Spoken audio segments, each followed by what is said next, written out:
This Recording is in progress. a meeting of the school committee, October 13th, 2022. We have a very full agenda for this evening, so we might as well go ahead and get started. So our first item is administrative business, the consent agenda. Would someone like to move the consent agenda? Thank you, Stephen. Is there a second? Thank you, Suzanne. Stephen, your vote. Yes. Andy. Yes. Suzanne. Yes. Helen. Yes. Nancy. Yes. And I also vote yes. And we also have a proposed vote to approve Pierce Project proprietary items. Before we take that vote, Helen, would you like to just explain what that means? Sure. Wait, yeah, I'm not on mute. We actually discussed this issue at and got some explanation at the capital subcommittee meeting yesterday. Both Tony Quigley and Charlie Simmons were there. In short, the reason we do this, and first of all, the reason we're doing it now is because of MSBA. We would usually do it after we had gotten back bids on the project, or before the project went out to actual bid. We're doing this a bit more prematurely because we have to put this into MSBA and they have to approve almost everything we do on this project, actually everything we do on this project. So these items are things that the town has standards for, whether it's keys for doors. You don't want to have different sets of types of keys for different doors. The parts are more difficult then to know which ones you need or to access them sometimes.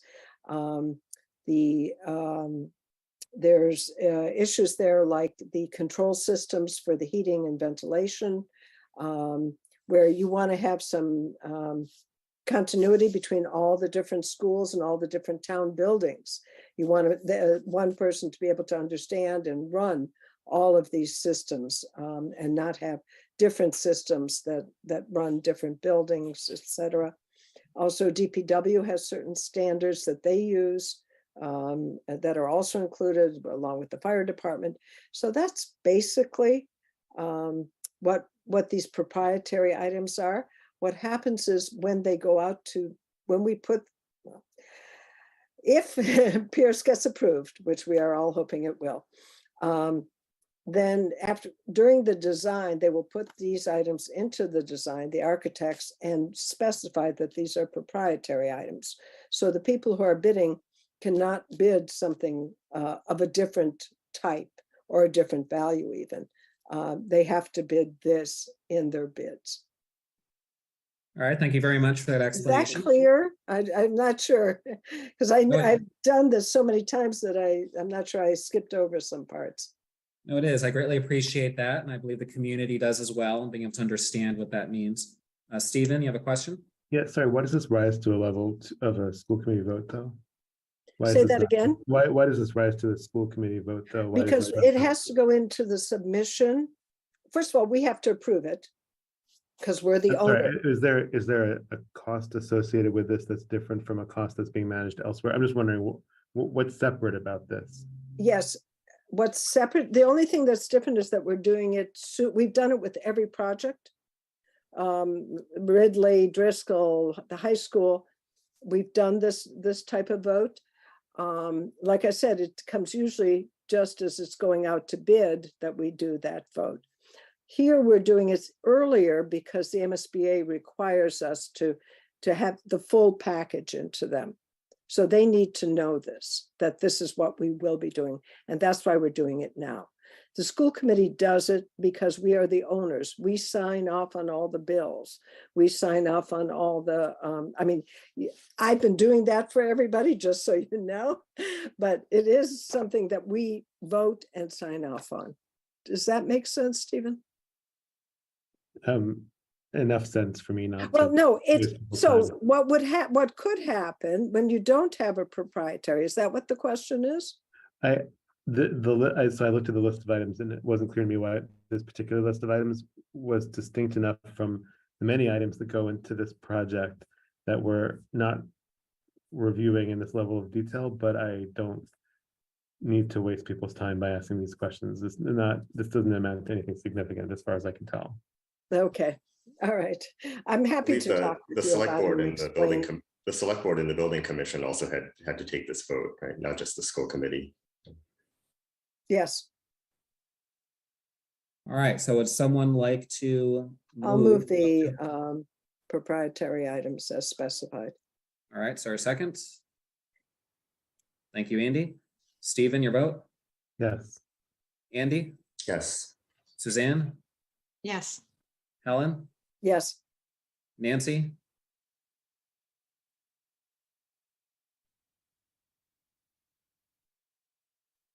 Yes. Sorry, I had a little technical glitch there. Sorry. Yes.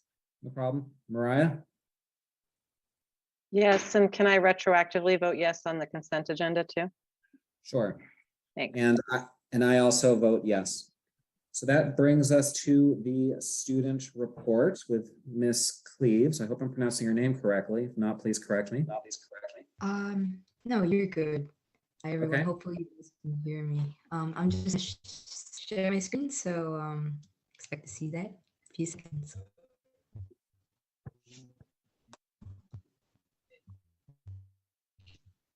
Okay. Just a slideshow. Sorry about that. Okay, so this is the student report for October the 13th. So basically just a rough outline that I'm going to give all of you here at home. So basically what we're going to talk about in today's presentation is the month of September at BHS in review, what student government has gotten done so far, back to school night overview, and we're going to do a few club and affinity group highlights. So let's dig in. So the month of September has been quite eventful, as one. It's the return to school, you know. But now, since it's later within the month and it's even October now, things are ramping up a bit. IPRs come out today, October 13th. Some of you might have already gotten them. It's a really good way to assess how you're doing in a class, and also if your student has any problems or issues with a teacher or a certain class. Feedback is there. Feedback is there and is provided for you. The quarter ends November 7th, and we've had various 4-day weekends for Yom Kippur, Rosh Hashanah, and Indigenous Peoples Day, which is this week. Registration for AP exams is still open until November the 15th, and the PSAT is just right around the corner on October 15th. And I don't know, but if you're a junior, you're probably studying for that. So that's definitely a rundown of what things are on people's minds this month and also in the month of September.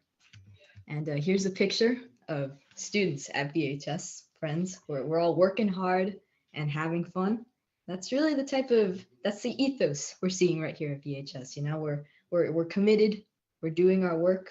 We're also trying to enjoy what we've got and also try and find the best of things within the chaos and tumultuous environment of school. Okay. Things that have been happening in student government, or as I like to call them, are student government shenanigans. We're off to a great start. We've gotten a lot of things done already. We've already elected our class of 2026 representatives to legislature, which is very important. As some of you may recall, there are 17 student representatives to legislature, and really having the voice of the freshmen, the newly incoming students of VHS, is vital to ensuring that all students of VHS have their voices represented. We've also elected all 8 at-large members for student council, which is also vital because, once again, we need all students to be represented. And we've also elected our leadership team for legislature and student council, which is very exciting and very important. What we've also been focusing on, though, besides elections, is our priorities for the school year. Last year was really significant in terms of the amount of things that happened, namely things concerning racial injustice, things concerning injustices of all types. So we've really set forth some priorities such as racial justice, environment, and some more light things such as morning announcements and also focusing on homework policy. Speaking of which, we have already created a survey to gain an impression of how students are doing with the workload this year, particularly because we have returned to school since COVID, and we hope to have results by the end of next week. And this is a fun picture of student council. We're all up to serious things, and it's all serious business. Back to school night was last week. Very exciting. I was there as a junior keeper, my purple shirt, helping parents navigate their way through school because VHS can be very, very complicated to get around. First, very intimidating, very big building, but it's all good. So parents and adults got the opportunity to meet their teachers, students, and other staff. It was the first in-person back to school night in a long time. So definitely a return to form and also somewhat of a return to quote unquote normalcy. And adults managed to get a view of student life. We ended the event at 9, and overall it was a very fulfilling and fun experience for many. So right now we're going to dive into some club highlights. This week I'm highlighting the following groups at VHS. More to come, rest assured. So we're going to be highlighting Language Virtual, Off-Brand Feminist Scene, and Music Connect. Our first group is Language Virtual. It was founded by senior Anna Lynn in 2020. It is a nonprofit that is devoted to teaching students English all over the world. They really emphasize connection and identity through the English language, and also making connections with people across the globe, fostering connections through language. They have students, places all around the world, such as Ukraine and Afghanistan, and they've even been featured on the front page of the Boston Globe, which is definitely a very big deal and so exciting. If you have any questions about what Language Virtual does, or if you're interested in soliciting their services, or maybe having a student volunteer for Language Virtual, definitely search them up at languagevirtual.com. Next, we have the Off-Brand Feminist Scene, which is currently led by seniors Lena Chang and Tina Chang. They offer quarterly writing pieces and poems and art, quarterly editions. They are a feminist magazine, and they seek to provide a space for those impacted by the patriarchy, and all members of the BHS community, whether they be teachers or students, can write. Finally, we have Music Connect. This was founded by Vera Lynn, who is now a sophomore during her freshman year. It's a nonprofit devoted to connecting elementary students and pairing them with high school mentors, 50 in all. There are 8 instruments one can learn from, and one can figure out information about them from Music Connect online. Definitely very good if you have a student who needs help with an instrument. Seem very, very friendly and welcoming. And that is all of my report. And yes, have a nice day, everyone. Thank you so much. Thank you very much for that presentation. It was quite informative. A question that I have for you, you talked about priority areas to students for this year, and that there were racial justice, environment, and morning announcements. How were those 3 determined? Was there a vote that was taken?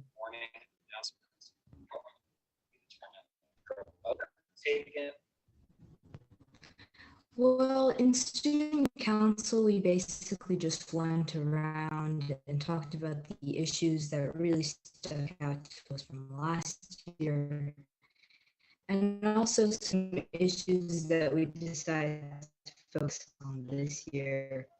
The racial injustice issue was definitely prompted by certain events that happened last year that definitely had their impact on the school community. Things about the environment and homework policy have largely been things that have cropped up. Laura, I'm sorry to interrupt you, but it's really this year, hard. We want to thanks hear the what you're. return to quote unquote normalcy, and also the return to COVID. Yeah, Laura, we're having some connectivity issues, I think. Yeah, I think it was better when you were not showing. I mean, we want to see your face, but it was better when you weren't, because then we could hear you really clear. Oh.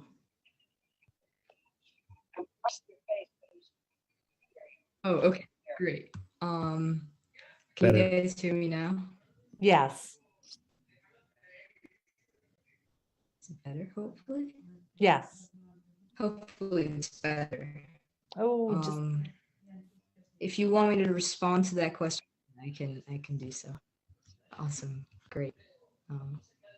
Okay, great. Okay, so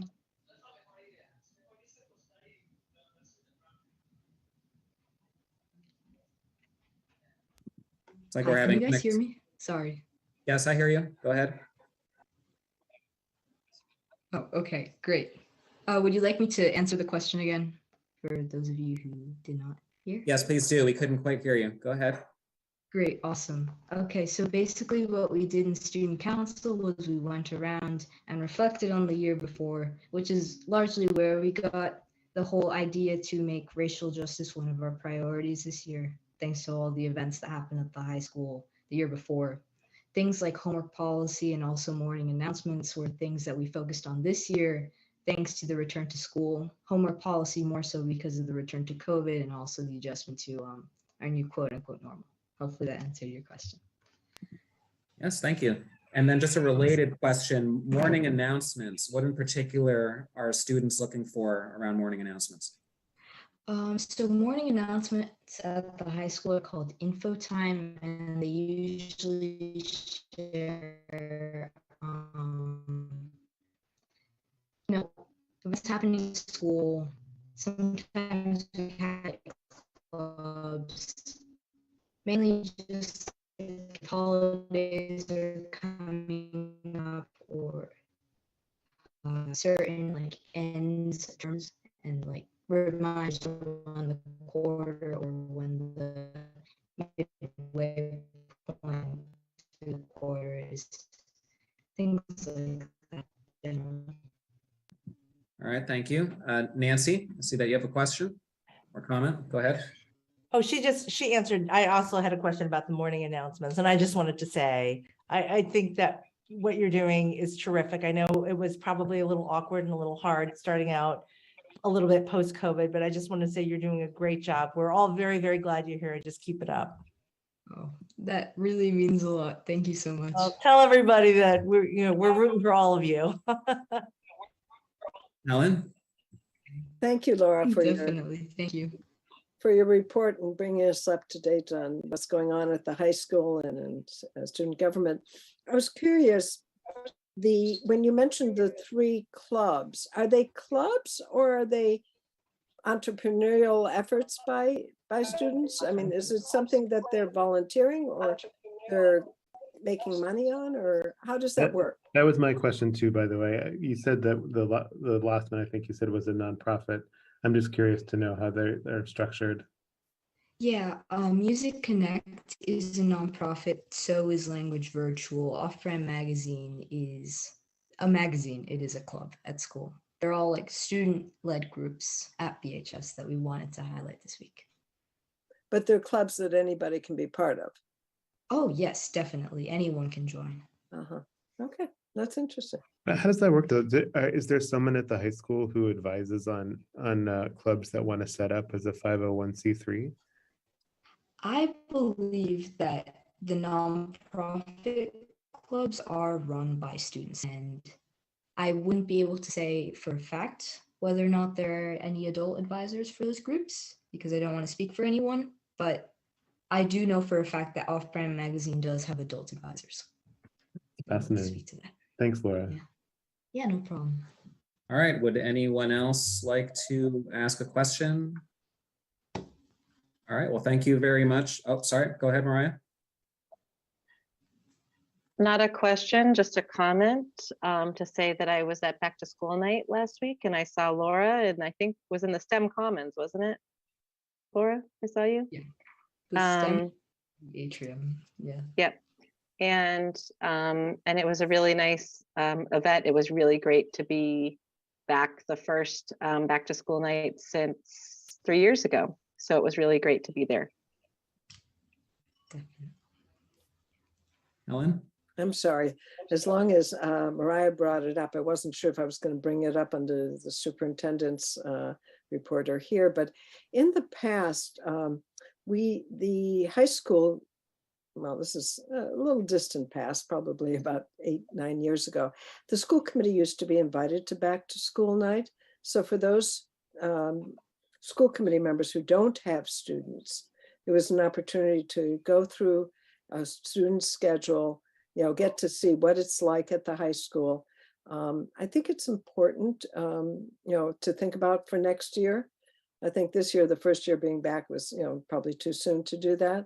And I know that we have a number of parents of high school kids on the school committee, but so I'd like to request that along with making sure that back to school nights are not on school committee meeting nights.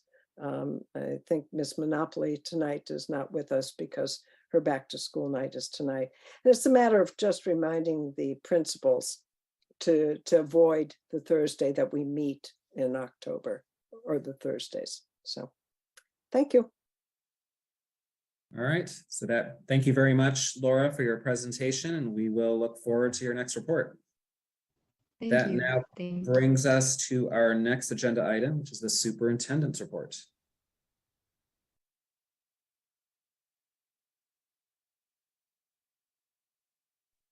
Good evening, everyone. And thank you again, Laura, for teeing up the presentation that I'm going to share with folks tonight. So I want to share a few highlights with you of the activities from since our last meeting.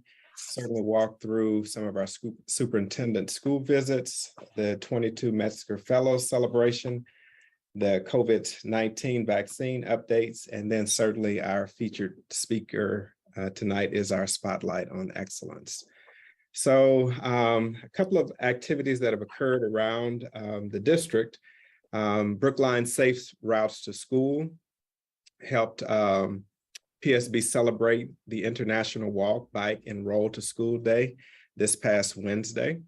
This included a group bike ride for BH students and staff from Heath to the BHS campus, and that was featured on WBZ News yesterday, I believe. The Brookline Educators for Educator Diversity also hosted a welcome back event Wednesday for a gathering of affinity and connection. So just some shots of those events for your consideration. I've certainly begun the Superintendent Days that I think I shared with you at the last school committee meeting, and these are a few of the selected shots. I had the opportunity to visit BHS, and I too, Mariah, ran into Laura on my day visit there and had an awesome opportunity. There were so many pictures that were taken, and then I got so immersed in the classes that I was visiting that I sometimes forgot to take pictures. So these are just a few of the shots from the high school visit, chemistry classroom. Then certainly getting down and visiting Winthrop House and the students, learning more about their experiences on the campus and how much they appreciate being back with the larger group. And then I spent the day today at Ruffin Ridley. And so again, I spent time, I ended up sort of naturally hitting classes, I think, around their math time. And Mr. Lipton invited me to come into his second grade classroom to see, I'll call it a intro musical to, and I have some video of that and I was hoping to include it, but I wasn't able to. But this is a shot of the students singing and performing their words musical there. But lots of exciting, excellent learning happening in classrooms, as well as excellence in teaching happening. And that's what I'm very proud to see as I make my rounds around the district. So tomorrow I will be at Driscoll all day. The 18th, I will be with the BEEP team, and then Friday, the 21st, I will be out at Heath. And again, my Superintendent Days is an opportunity for me to get immersed in the culture of the building. Certainly, I'm not learning everything there is about it, but it's an opportunity for me to visit classrooms, spend more time in classrooms, as well as visit with students, faculty, and staff. And I can say I truly have experienced that in both of the Superintendent Day visits thus far. The Brookline Education Foundation is excited to announce the 2022 Margaret Metzger Fellowship recipients. Ayla Bassett from Ruffin Ridley, Xiao Shui Cao from Driscoll, John Weinberger from Lawrence, Michael Lewis from BHS, and Marcy Miller from BHS. And we invite everyone to join them sharing their reflections tomorrow, the 14th at 5 p.m. And the event will be held at Lincoln School. And so again, the Metzger Fellows will be sharing their essays tomorrow, October 14th at Lincoln School. Wednesday, so yesterday, the CDC expanded their recommendation for the updated COVID-19 booster, the bivalent, to include individuals between the ages of 5 and 11. PSB and DPH will hold several vaccine clinics, continue holding vaccine clinics, and our next available clinic is Monday, October 17th, and that's from 5 to 8 at Town Hall. And then Wednesday, the 19th, from 5 to 7 at Ruffin Ridley. And so again, those are two more opportunities for our community to take advantage of the vaccine clinics. And so without further ado, we want to shine the spotlight on excellence to the Baker School for their 2022 National Blue Ribbon School designation.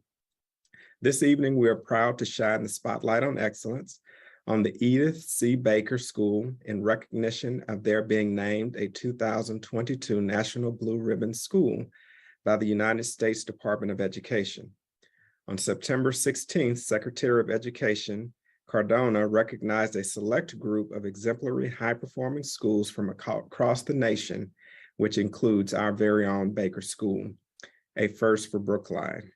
We are pleased that Baker Principal Torrance Lewis is with us this evening to tell us more about the school's achievements that resulted in this well-deserved honor.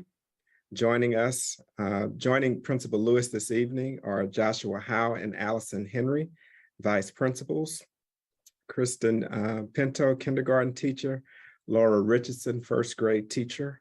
And I think we all remember Laura because she was recognized last school year. And then Danielle Baker, education team facilitator, as well as Meredith Ritter, her Baker art teacher. And so with this, I'm going to turn the microphone over to Principal Lewis.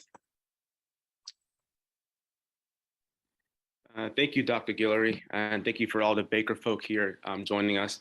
I guess there's not much I can say, because I know at Baker Retreat, we try to focus on action more than words, but one thing I can say is that it's great to get this designation after 3 years of the changes we've tried to make at Baker and the hard work we put in from the students, the teachers, and the community. And to have this award validate the work we've been doing is just really, I'll say it's awesome. And so I'm really proud that our community is able to be designated like this, because this is a rare feat. And I just think a wonderful thing that we're going to try to celebrate.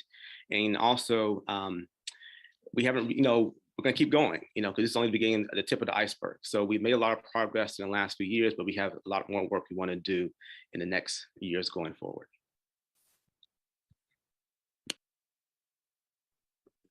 All right, Mr. Lewis, thank you. Questions? Going to say, David, I want to pass it back to you to facilitate questions from folks. All right, so remarks. does anyone have a comment that they would like to share? Ellen, go ahead.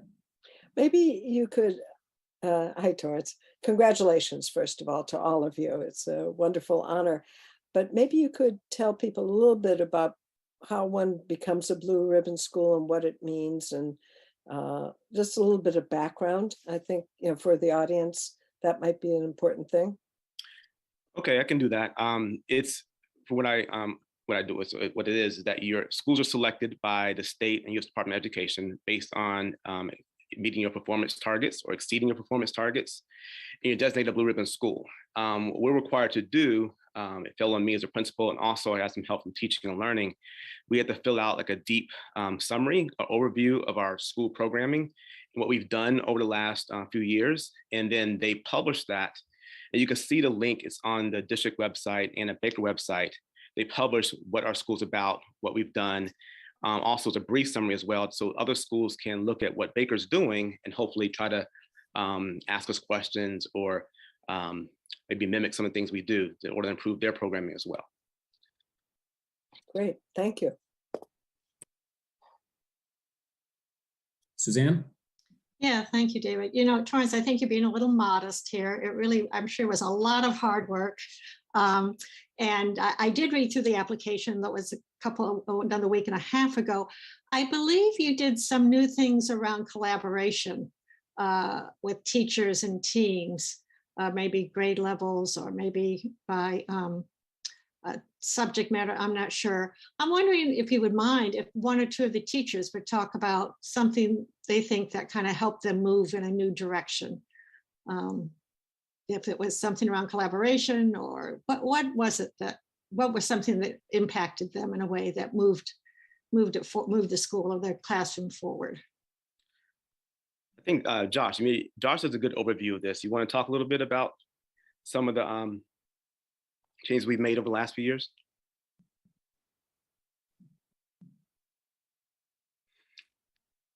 Hello? Can you hear me? Mhm. Yeah, Yep. go All ahead. right. Fighting the technology to be heard. With regards to collaboration, one of the things that is done is collaboration is not just a spirit where teachers get together to just to share ideas, but it's something that lives in our schedule. And one of the things that Mr. Lewis helped do was sort of break down a logical schedule and use of time and staff so that every teacher has a meeting time with scheduled meeting times.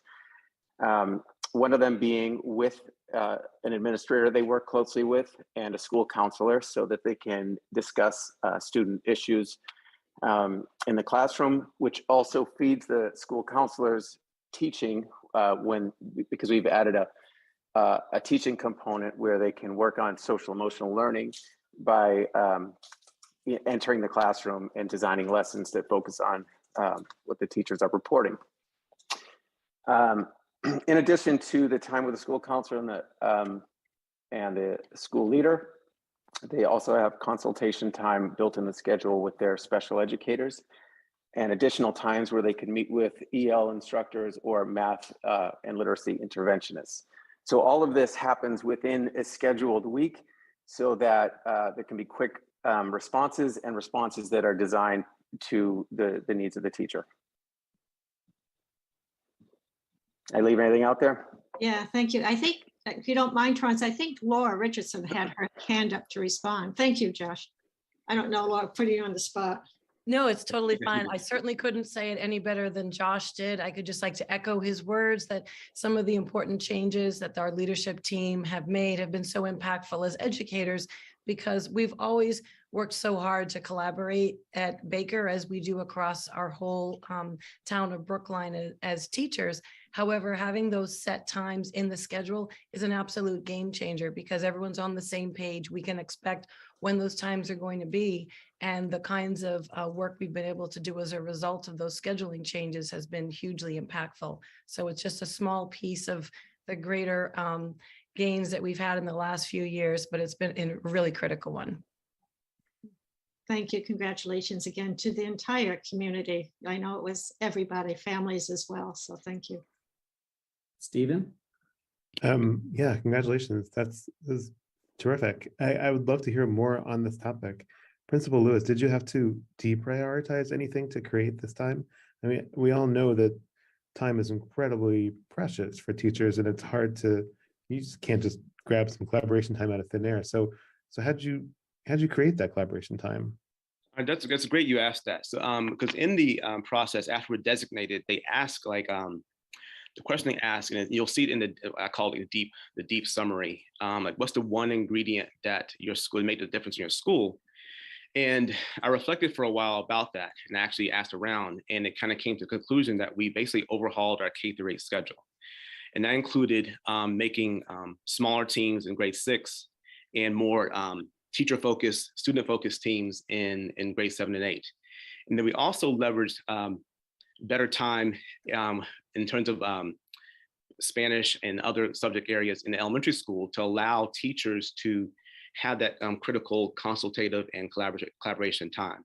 Because what it is, your schedule reflects your values, and you can't say that you want teachers, students to do something that's not going to be in your schedule. So you can say that we want teachers to consult, we want them to talk about kids, we want them to worry about SEL and the academics, but unless you give them time in their schedule, they will it won't happen. And what's beautiful is that our teachers take it very seriously. I'll use an example of first grade. In kindergarten, we have a first grade and kindergarten teacher here. They have a 25-30 minute meeting once a week. It's with Josh, who's the lower school vice principal, and the school counselor. And they are there, they're on time. They're, kindergarten's on the other side of the school. They are there on time, making sure they have that time to talk about students and different issues. And that helps us be more responsive to students' needs at all levels. And it's made a difference. A lot of times we focus, which we should, because it's both and, on more intervention and academics. But unless you're responding to the SEL and other needs are going on, it's going to not make a difference in the classroom. Thanks. Andy? Thanks, David. So to prepare for this, I've been looking back at some of the letters that I've received in the past couple of years from like dozens of Baker families about their experiences at the school. And there were sort of two keynotes that kept coming up in these letters. I think one was appreciation for the middle school model that you mentioned briefly earlier, and how that has helped a lot of students to maintain emotional stability and a love of learning during a pretty tough transition. And some of this coming from families that experienced both the before and after versions of middle school. So that was one theme. And another keynote is just respect and affection for Principal Lewis himself. So to illustrate this, if I could, I'd just like to quote part of a letter from a Baker parent with her permission. She says, Principal Lewis greets the students each day, rain, snow, or shine, in a friendly way that makes kids feel safe and welcome. He has brought order to our perennial traffic mayhem, and even before COVID, he instituted much needed improvements to the order, safety, and security of the building and campus area. He is in every Zoom meeting I have time to attend, from early morning until late at night, and I know that he's visible in classrooms too, because my kids tell me so. The human element in his interactions with the students makes him special. So I just wanted to share that, and congratulations to Principal Lewis and to the entire Baker community. Thank you, Andy. Appreciate that. Anyone else? All right, well, congratulations again. This is quite an august achievement, and we greatly appreciate. Go ahead, Mr. Lewis. So I guess it takes a while to get warmed up because it's been a long day. So a couple things more. So this is going to be also like a year-long celebration. We have like a blue ribbon committee. So like it's not just like a one-time thing. It's like we're gonna have like some parties. We're gonna have blue ribbons hung on a campus, and also I'll be going to DC November 3rd and 4th. I'll be bringing a teacher with me. She couldn't come tonight. The teacher Nicole Brandel. She's a grade 2 teacher. She's been at Baker since 1996. She is super awesome, like the people on this panel as well. So we'll be going to DC. November 2nd through the 5th, the ceremony is 3rd and 4th to receive the actual Blue Ribbon Award. We get a plaque and a big flag and all that stuff. And that's like the kind of the kickoff for this whole Blue Ribbon year. So sorry, I'm kind of like had to wake up to everything that's going on, but that's one thing that's a pretty big deal about this award. And we get to meet all the other award recipients from around the country and people from U.S. Department of Education as well. Well, thank you for adding those details. Nancy? I just wanted to say congratulations to all of you. And this is no small feat, what you managed to do. It took real time and consideration and thought and real thoughtfulness into trying to weave that into the schedule, which is, considered impossible for many years. So I just want to say congratulations, and to all of you, well done. And we appreciate all of you. We have a great team here. A great team here at Baker. What are you gonna do next? We're gonna keep marching, so we say we're gonna keep marching. So. Laura?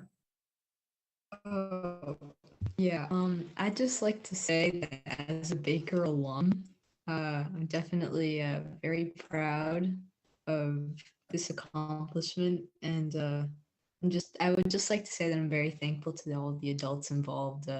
I had Mr. Lewis as my principal during 8th grade before COVID shut the world down, and he was definitely a very inspiring leader who definitely made sure to listen to his students, and I really value that. Mr. Howe was actually my 2nd grade teacher, very fond memories there. He's amazing. Ms. Richardson is just a very warm, welcoming, and kind human being, and although there are some new faces, like Ms. Henry, I do remember most other people like Mr. And I'd just like to say that this is amazing and that I'm very proud of everyone involved and of the school community. Thank you very much. And thank you to everyone again at the Baker community. Congratulations. This is a really outstanding achievement. And I heard mentioned this is the first time that this has happened for any Brookline school. So that really underscores just the level of achievement that this really is to gain the attention of the U.S. Department of Education for what it is that you've done. So keep up the outstanding work. I'm sure you will. And thank you for sharing with us tonight what it is that you did and how you got it done. As always, all of you are welcome to stay for our next several agenda items, or you can go on with your evening, as I'm sure you probably would like to do. David, Thanks. before you move on, I want to present the award to them. All right, go right ahead. So thank you, Principal Lewis and the Baker team. On behalf of the entire school district, we congratulate Baker students, staff, and families for the hard work and effort that everyone contributed to create such a vibrant learning community. So with that, the Public Schools of Brookline Spotlight on Excellence is awarded to the Edith C. Baker School in recognition of being designated a National Blue Ribbon School by the United States Department of Education, an award that recognizes a select number of exemplary high-performing schools across the nation. And with that, we salute you, Baker community. Thank you again. Thank you, Dr. Guillory. Thank you so much. All right. So Dr. Guillory, do you have anything further in superintendent's report? Nope, that concludes it for me. If there are any questions, I'd be happy to take them. Laura? Oh, sorry. I forgot to put my hand down. Okay. Nancy? We're all good. I know that this might be a little bit late to the table. I just wanted to give a shout out to, I don't know if you guys saw it, the BHS Camerata Choir, led by Dr. Mike Driscoll. I don't know if you guys saw the clip. Oh my God, it was stunning. I got chills. And I just wanted to make sure that we recognized that that was just amazing. And if you haven't seen the clip, please watch it. It was by far one of the best renditions of the national anthem. And I was moved almost to tears. It was great. So I just wanted to say, give them a shout out and say it was beautiful. Thank you for sharing that. Any other questions for Dr. Guillory or comments on any aspect of the superintendent's report? Seeing none, we will now move on to the 2022 special town meeting warrant articles public hearing. And I believe that we have one person who would like to make public comments before we move in to the presentations of warrant articles. Robin, can you promote Hugh Madison? I do not see him on there, and he is a co-petitioner on Article 10, so it's possible he'll join for that. Okay, I've seen him on earlier, but all right. So just by way of explanation for everyone, for those who might not be familiar, this public hearing is for the purpose of determining which warrant articles for the fall town meeting the school committee may want to take positions on. So it's a two-part question, essentially. One, do we want to take a position on the warrant article? And two, do we want to support it or do we want to oppose it? So what's going to happen both at tonight's meeting as well as our next meeting on the 27th is we will be hearing from warrant article petitioners about their warrant articles, about the potential relevance to the schools. And then after we hear those presentations, we will deliberate and make a determination about whether we want to take a position, and if so, what that position will be. We will be hearing from the petitioners of Articles 37, 10, 11, 13, and 38 tonight. And then at our subsequent meeting on the 27th, we will likely be hearing from the petitioners of warrant Articles 30 and 31. This subset of warrant articles that we are taking up as part of our public hearings was referred to the full school committee by the policy subcommittee. Any questions about any of that? All right, so why don't we go ahead and get started then? So Robin, can you promote Mr. Selwyn to present Article 37?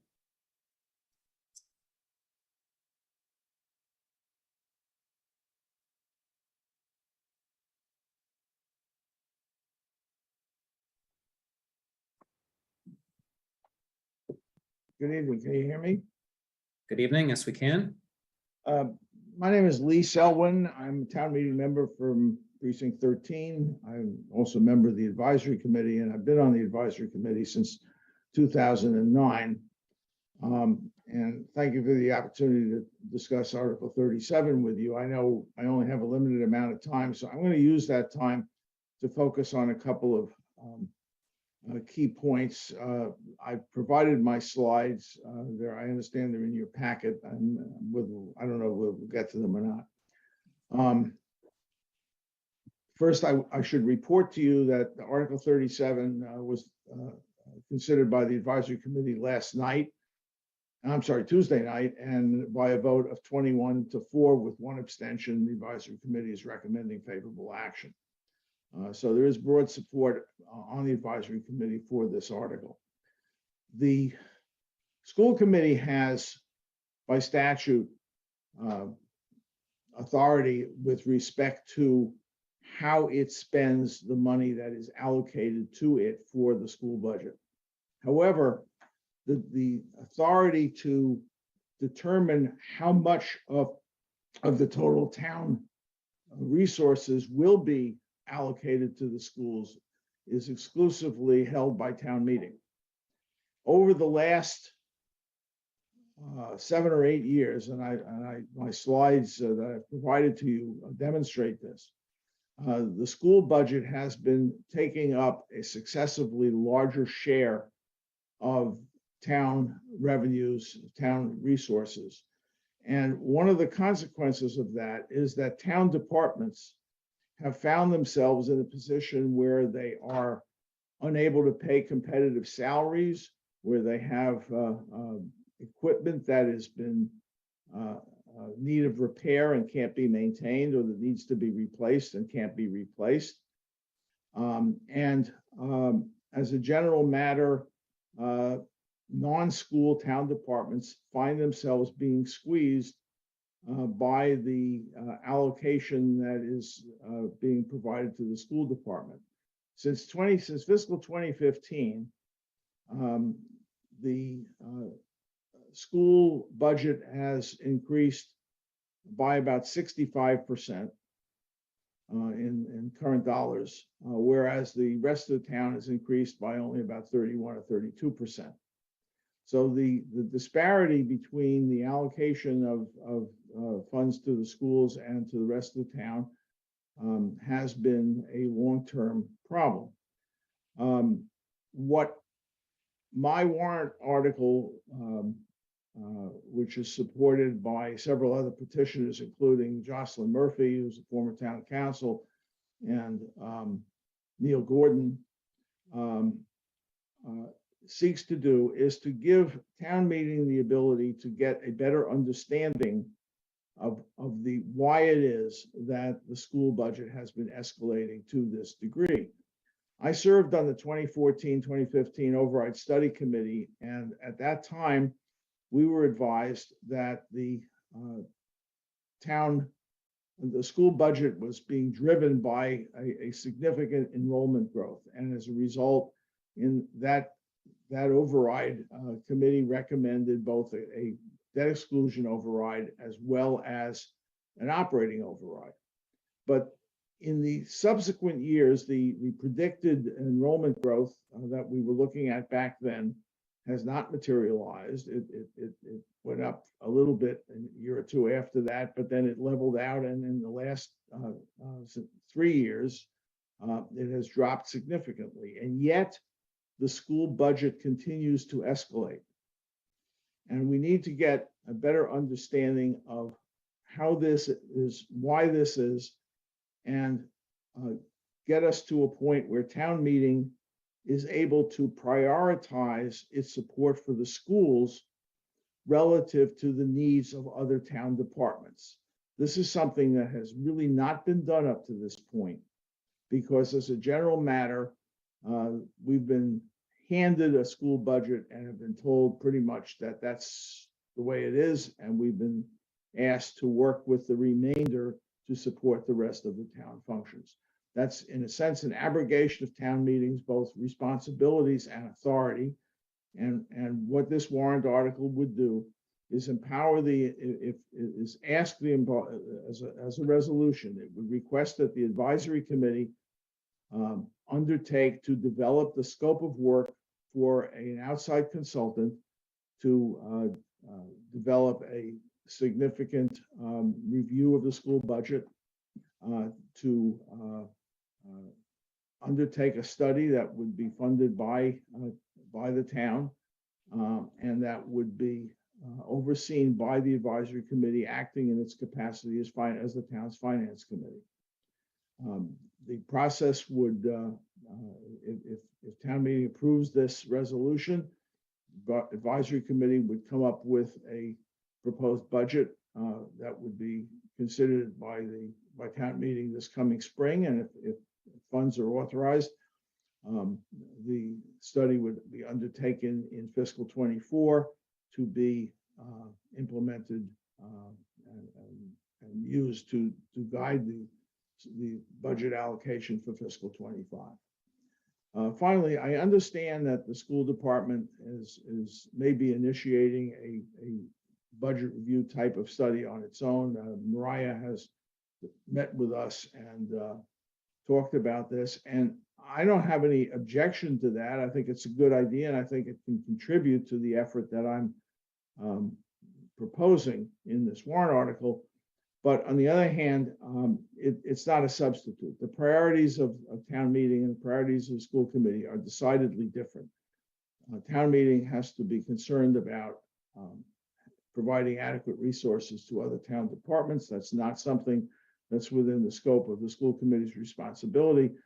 And having a town meeting and the advisory committee initiate and undertake this study is not redundant to anything the school committee might be doing, but it could be informed by what the school committee might be doing. So I commend you for that, and I think we will benefit from that effort as well. I'm happy to answer any questions.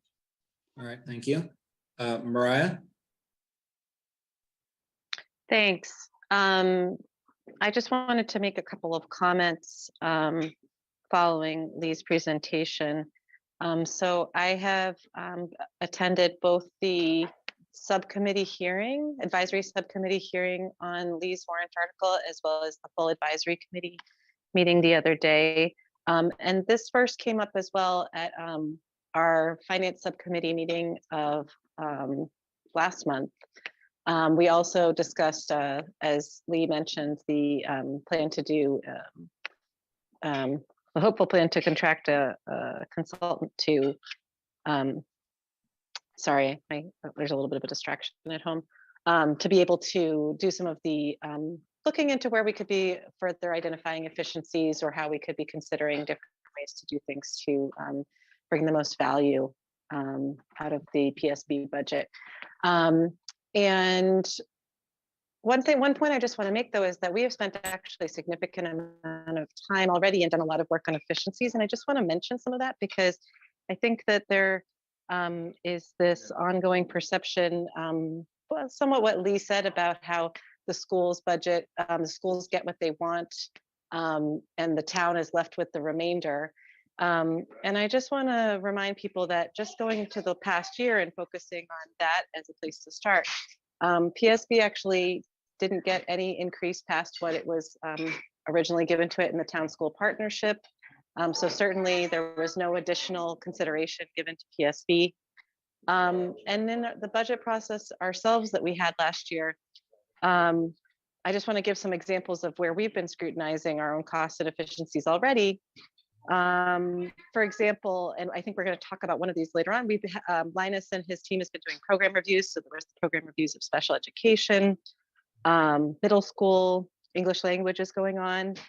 And so these are significant too, about thinking about where we can be spending money better.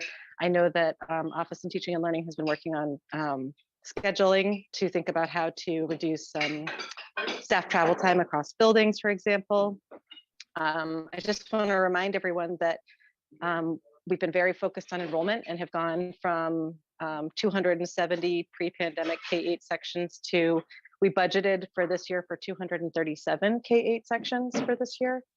And just a reminder too, that our staff FTE actually is down 8% from pre-pandemic levels, which is the same overall reduction in students. So there's been a lot of work and certainly a lot of focus on how to be able to scale the organization appropriately to the enrollment already. And certainly the consideration, the implication that there's been this huge PSB lopsided school department getting everything we want just isn't how things have actually gone. With that said, it's exciting to think about how we can be evaluating this, and I would be very excited about a collaborative process. And I'm hoping that over the next month or so, we can actually come up with something that would be more collaborative, because while Lee points out that there is there are two different processes and perhaps they have different goals, I'm not sure that they actually need to. And I think it's an unnecessary use of funds and time to have processes that are one after each other, somewhat overlapping, and both seek similar, if not identical goals. So I would like us to see how we can align these things.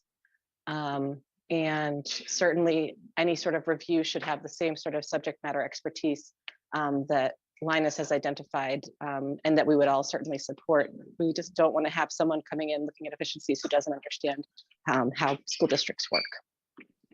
So that's what I have to say about this. Is nice. It is a good concept to always be thinking about how to be efficient, and we should be doing it collaboratively and not necessarily in the approach that this warrant article takes. May I respond briefly? Sure, go ahead, Mr. Sullivan. The focus here is not specifically on efficiency. The focus is more on prioritization.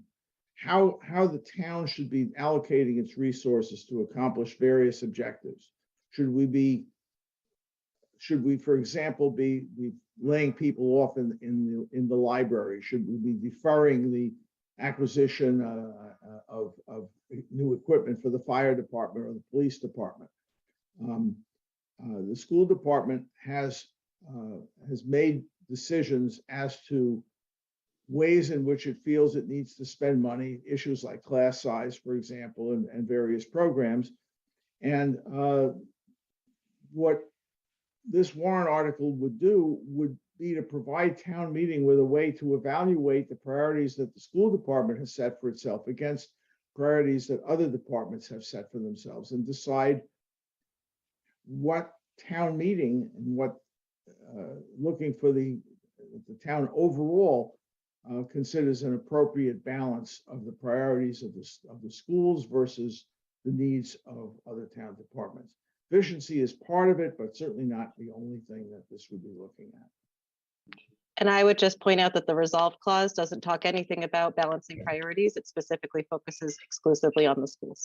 So that is not within the scope of the resolution as proposed. And I would read the add, whereas clauses and you get a better sense of it. I would note, sorry, my hand was next, so I'm just going to jump in. It looks to me that the mechanism you're creating is that you would like to have a consultant produce a report that provides the competing number for the select board to endorse to the town, right? As to oppose what the school committee's number is. Is that the goal of this warrant article? Not necessarily. It's to provide town meeting with better information as to How will it do that? The recommendation of this warrant article specifically is the last paragraph of this warrant article. You're going to develop the scope of work, and then the consultant will submit a proposed budget for the undertaking to be considered by the town meeting in May 2023 for inclusion in the 2024 budget, right? Oh, is that for the consultancy, or is that for proposed expenditure by the town on the schools itself? 2025 would be 2024 would be to allocate funds for the consultant. 2025 would be to implement and consider the consultant's recommendations. I see. So would the consultant's recommendations be determined by the scope that is not yet determined by this warrant article? I'm sorry, repeat that? Have you determined what the output of the consultancy would be, or would that be determined by the to be determined scope? That would be part of the determination of scope.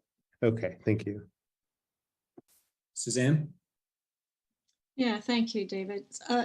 So, you know, my understanding is, Lee, that we get the money and the percentage from the town side. They tell us, in fact, what it is our budget should be. And the split has been pretty much 40-60, I believe, for years. And we live within that budget. So it's not like, I mean, it just seems to be a little misunderstanding. It's not like we just say we want this, this, and this.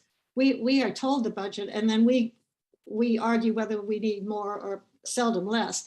But, you know, we have to sell that we have to work with town management and the financial side of the town. They tell us the anticipated revenues, as you know, you're on the advisory committee, and we are given parameters to work. So I'm a little confused about just why the schools would be targeted. And I'm wondering if in your audit, you're suggesting that all departments in the town be addressed and considered, not just for efficiencies, but also priorities. Would that include all the departments within town? No, the Okay. advisory committee in the budgeting process is already doing a deep dive into the budget, into the requirements of individual town departments. We don't get to do that with respect to the school department. We only have a single number. We don't look within the way we don't look at the way you're spending the money. Well, so we are already making judgments as among the various non-school town departments in making our recommendations. And you sort of put your finger on the problem, is that the school share has been essentially determined before we ever see it. And what I'm attempting to do here is to provide town meeting with an opportunity to weigh in on how the funds should be allocated between the school and the schools and the rest of the town. I mean, I will say that we have made a hard effort, and Mariah has done a lot of this work as well, to make our budget open and transparent. And so you could look at it line by line. I'm not sure people would want to. It's a lot of work, but we do that. And that's really the school committee's charge. So it seems to me that, you know, if you don't like the work we're doing, certainly we're elected officials and we can be booted out, voted out. But that is our charge, is my understanding, is to come with a budget line item by line item and then present it to the town. We hope to have AC's blessing on it, but it really goes, I believe, to town meeting. So and that is what we are attempting to do, is to be in a position to provide, to better inform town meeting of what we consider to be a relative importance of all of the department's needs, not just confined to the town side. Could I jump in, David, for one moment? Go ahead. I just want to add on. My time to Mariah. Sorry, I'll be very quickly. Just that I just want to add on what Suzanne just said, that I would urge you, Lee, to join our finance subcommittee meetings. We do very deep dives into the budget. And so in addition to the budget book that's prepared, we talk in detail on literally line by line in the budget. And I don't recall seeing you there in the past couple of years, but just in the same way as advisory goes through the budgets in detail, we do the same thing in the school committee. And certainly your school subcommittee colleagues are there and have been witnessing this. And you might also find it interesting to see the level of scrutiny that the budget undergoes. And the school, and I will certainly attempt to do that. I think it's a good suggestion, but I would point out that 4 of the 5 members of the school subcommittee also supported this warrant article. I don't remember how many of those subcommittee members were present at last year's school budget process. I think only possibly one of them, the one who abstained, but we can double check. Nancy? I just am very confused. I mean, I understand that in the past, the budget was somewhat a little bit more not detailed, but harder to understand. And this year's school committee budget was about as clear as you can get it. Mariah and finance and Dr. Guillory worked very, very hard to make sure that the budget was as transparent and as clear and plain English as we could possibly get.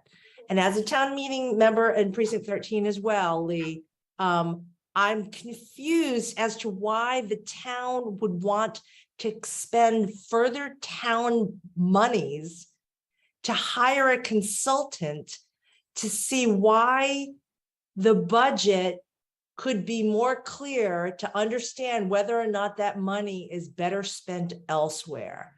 I mean, the budget is as clear as it can possibly be. Let me try to look at that's not what the issue is. Let me give you a simple example. In the 2014-2015 override study committee, we had a lot of discussion, among other things, about the issue of class size.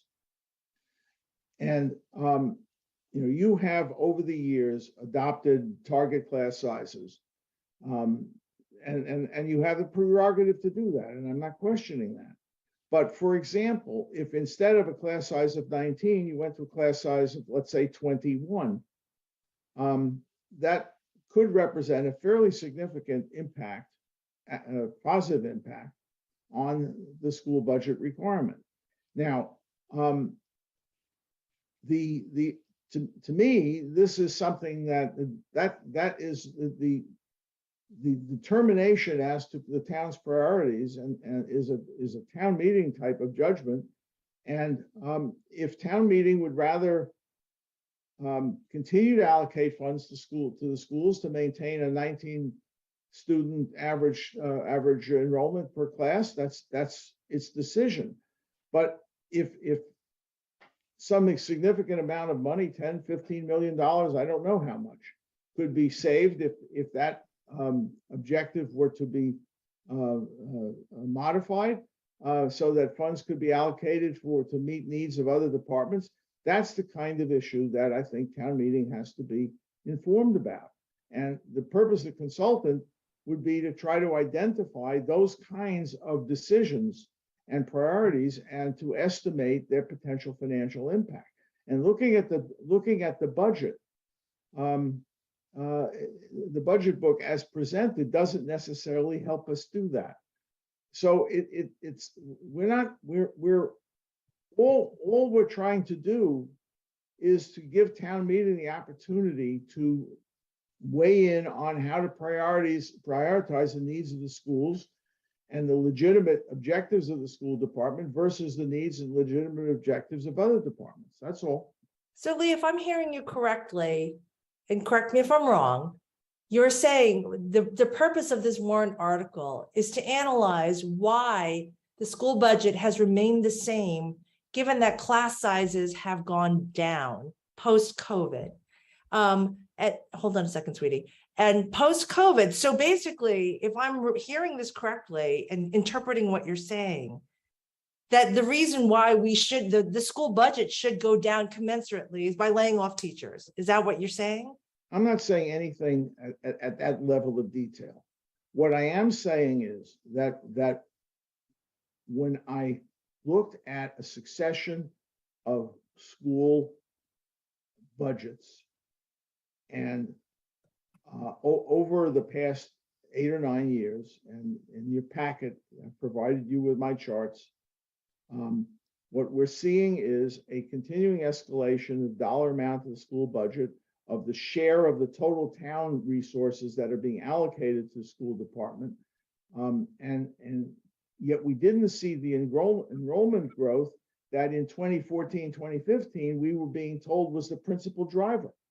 So I'm simply questioning whether or not there are other things that we should be looking at. We were told what the driver of the cost escalations was back 8-9 years ago. And that hasn't materialized yet. The costs continue to rise. And it's not unreasonable for us to, as town meeting members and as the finance committee, to try to get a better understanding of that. And looking at your budget book doesn't help me do that. Because the budget book reflects decisions that you've made. It doesn't, it's not driving the decisions, it's reflecting those decisions. Helen? Yes, Lee, I'm having real difficulty with this warrant article. I think the school committee is charged by state law with crafting a budget for the schools, an educational budget, not a factory budget. You look at schools as a factory, and in terms of, you can't move kids like widgets. It doesn't work that way. And some of the money that we spend on low class size, which won't come into account when somebody is looking, depending on how you define the scope, and I'd like to ask you in a minute, who's going to determine the scope, is how much money we save in special ed costs because we have lower class sizes. How much money we save on private school tuition because of that. You know, this makes, if you look even this year, our budget went down 0.2% of the total, amount. So it's not like it always goes up. This year it did go down a bit in percentage. And if we go back 9 years ago, yes, maybe no, more than 9. Probably 15 years ago, we had an hour in front of the advisory committee, where we talked about our budget. We now have about 2 days, 2 nights where we talk and get grilled about our budget. So if that's not enough, I'm not sure where you're going with this. Stephen, and then we really should wrap this up. I'd like an answer. All right, go ahead, Lee. I want to understand who determines the scope and where you really want to go with this. I want to put the advisory committee and town meeting in a position to evaluate the priorities of all town departments in deciding how to allocate resources to all town departments. By statute, town meeting, not the school department and not the school committee, is charged with the responsibility to determine the overall size. I am aware of that. And they can vote it up too, which they have done.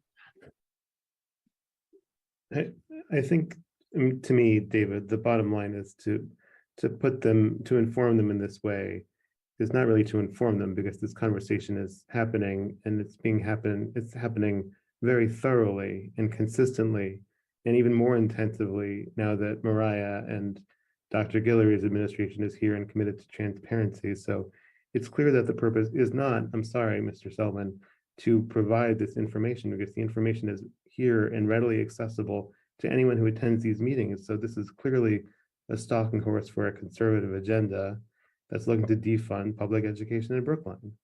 And there's no reasonable way to think any other way. I do not think that's the case, and that's. I don't see a reasonable way to 3 of my interpret this children. I've lived otherwise, in and I think that's very clear. I think I'm going to finish my point. Let's not interrupt each other. Let's let Stephen finish, but. You're welcome to respond to my point, but I don't see how this can be interpreted as anything other than an attack on public education in Brookline. Thanks. I've lived in Brookline for 55 years. I've sent all 3 of my children, K through 12, to the Brookline schools. I'm well aware of the quality of the Brookline schools, and I have no intention or goal to defund public education. But at the same time, when I see other departments not being able to satisfy their needs, to pay competitive salaries, and to maintain their equipment in terms of their objectives, I am concerned about that. And I don't see the school department's goals as absolute. They have to be considered relative to other goals and objectives and statutory requirements of other town departments. That's all I'm trying to do. And listen, I don't expect the school committee to support this, but I'm hopeful that it can be done collaboratively. But I'd like to say that I think that I understand what you're saying. and I'm sorry to jump in, I'm very, very sorry, but I needed to say this. I completely understand what you're saying. And before I joined this school committee and before I became a town meeting member, I might have agreed with you. But seeing what I've seen, both from the inside and, as still 1 foot as a parent, I'm telling you that there's never been more transparency. There's never been a school committee more committed to fiscal responsibility than this one. I'm saying that I think that this can be accomplished a lot more easily than you think, than through a warrant article, and certainly not by spending any more town money on another consultant that we might not need. This can be done, I think, a lot more simply and a lot more easily than by, a whole other group of people. And that's what I say. And I'm sorry to interrupt. Yeah, I know that I've taken much more than the 5 minutes that you've allocated, and I have another meeting to go to right now. So, I think let's see what happens. All right, thank you for coming, Mr. Selwyn. And we are now going to move on to the next article, which is Article 10. David, just for clarity, so we're not voting these tonight, we're doing that next time? Tonight's just the hearing bit? No, we can vote these tonight as well, but I just, out of respect to the petitioners who've been waiting, I'm going to have everyone present first, and then we'll go back down the list. Thank you. All right, so Article 10, do we have a petitioner who would like to present? Mr. Murphy, go right ahead when you're ready. Hey, David, how are you doing? I'm well. How about yourself? Not too bad. Hey, Richard Murphy, town meeting member, precinct 16. And we're here with warrant article 10. And, it all started off as concern about clear cutting and overdevelopment. And there was no consideration as far as the respect for trees. And, it seemed to be dollars as far as developing a property versus basically keeping the protection of the tree canopy in this town. From 2014 up until 2020, from the Urban Climate Resilience Action Plan, it was recorded that we lost over 71 acres of tree canopy in this town due to development. All right. And that is continued. So just to give you an idea of the mass of that size, it is 8 times the size of the Brookline Reservoir of how much tree canopy we have lost. So what we're asking anyone that is developing a piece of property that is increasing the foot size of their home by 50%. So it's a big project that they're doing, or it is a brand new project on an open lot, that we're saying any trees that are within 20 feet of the property line are protected if they're 6 inches in diameter as far as the proper measurement. And the proper measurement of a tree is 4.5 feet off the ground. And you measure the circumference at that point, divide it by pi. Obviously, all the teachers here know this, right? And you get the diameter of the tree, right? And we didn't bother explaining this to the subcommittee and everything like that. So I know you guys will get this a lot better. But anyway, so the goal is basically what the trees offer and how beneficial they are to the community. And we think that this is really going to go a long way as far as establishing protective tree measures in this town. There's over 200,000 trees on private property. And if we allow development to continue without considering trees as part of the protection, we're only going to continue to lose our tree canopy.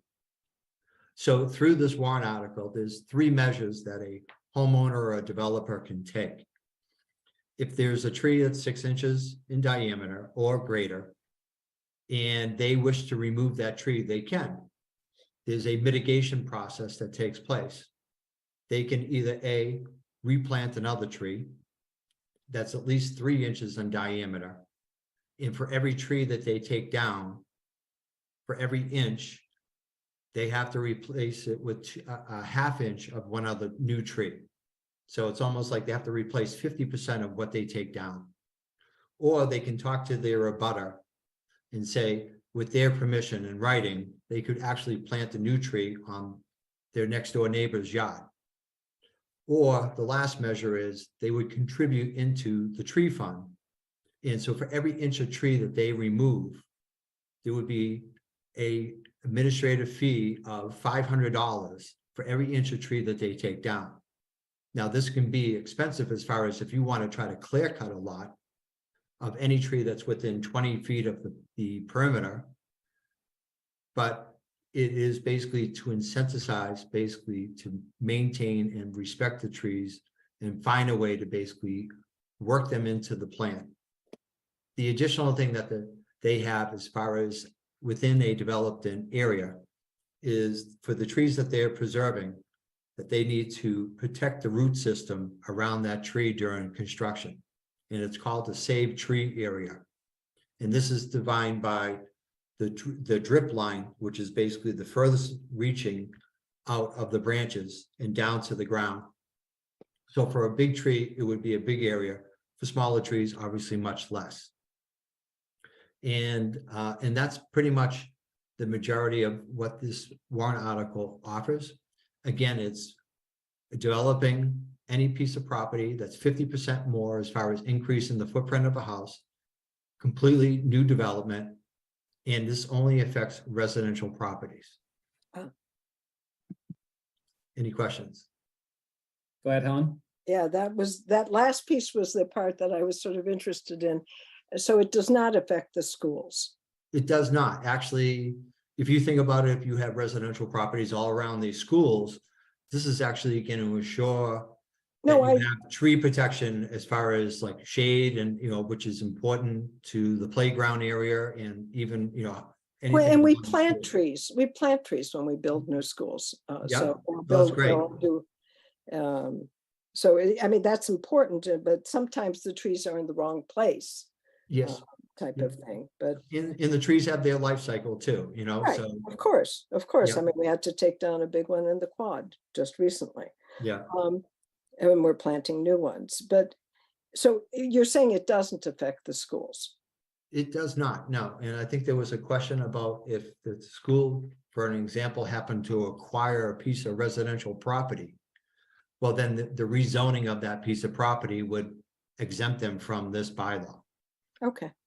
All right. Yeah. Okay. Thank you. Again, it only affects residential properties.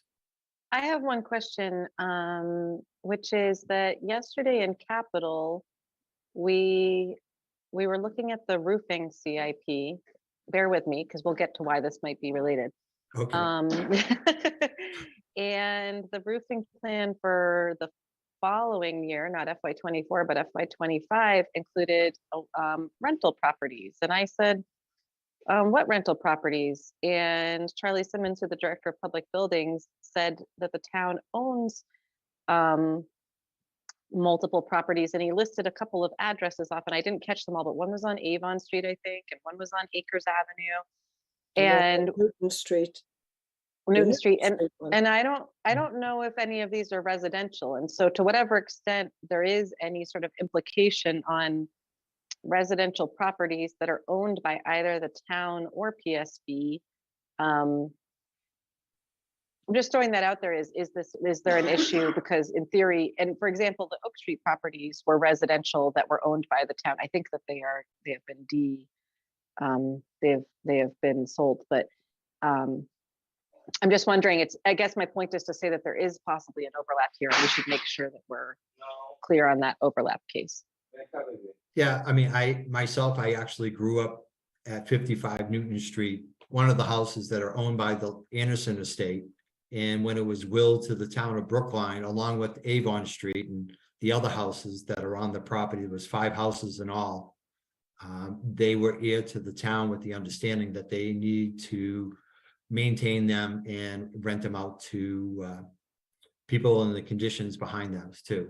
But So with this would then affect those properties, even though they are publicly owned residential properties. Right? That's probably a gray area where it is still part of Lives Anderson, and is it zoned as residential or is it zoned as the park? You know, I'm not sure what the answer is to that. If it is zoned as residential, then they would fall underneath this bylaw. Okay. Yeah. Thank you for the clarification. It was a great upbringing growing up on Lives Anderson Park, I'll tell you that.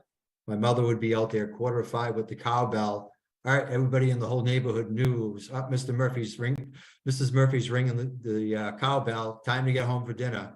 That's how it was like. Leave it to Beaver. So. Anyone else with questions? All right, thank you very much, Mr. Murphy, for presenting warrant Article 10. All right, appreciate your time. Have a nice evening. You too. Bye-bye. Bye. Next up, we have Article 11. Nancy Keller here.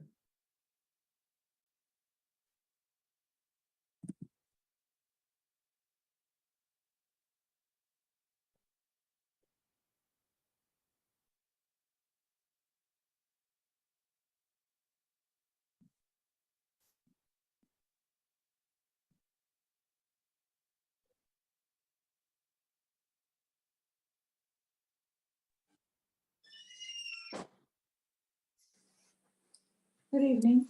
Hi. Good evening. Oh, there's my co-petitioner, Sean Min Jones. And He's there. And Dennis DeWitt. So would you like us to start? Yes, go right ahead. Okay. Well, let me tell you what this bylaw, very briefly, the process of the bylaw is that it would extend the current Preservation Commission's demolition delay in the general bylaw from 12 or 18 months, depending on the type of property, to 24 months. And the 24 months would begin but not until the Attorney General actually rules that this is a permissible use. And that doesn't usually happen for at least 3 months after the close of town meeting. So, and sometimes depending on how much of their workload, sometimes it takes longer. But just suppose, for instance, that it begins on March 1st of 2023. There would be a descending amount of time that it would apply. It would only apply for the next year, while the extra 12-month delay would be imposed. And then we'd go back to the regular. Now, I understand that you are thinking about demolishing the Pierce School. And I believe that's the only property that this may arguably apply to. But if you have applied for your demolition permit prior to the time that this thing goes into effect, it would not apply, the law would not apply retroactively. So it would not apply if you make your application, your demo application, before this goes into effect, if town meeting should approve it, then it will not apply to you. I don't know whether you have any other properties that you think it might apply. But I can't think of any. I can't imagine you're going to build another school at the same time you're doing Pierce. So I don't know, do you want me to continue? I'm happy to go through the bylaw, but I'm just thinking about your time and my time and John's time, everybody's time here, because it seems silly to have a whole explanation and a vote and a discussion of something that's never going to happen. All right, so why don't we go ahead straight to questions then? Go ahead, Helen.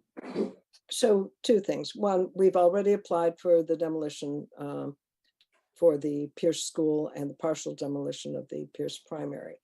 And the I'm sorry. The building commissioner has denied the permit. Correct, and it's Okay. now going to the Preservation Commission. Yeah. However, so what I didn't hear, or I couldn't hear you say, this article would does it have a sunset clause on it?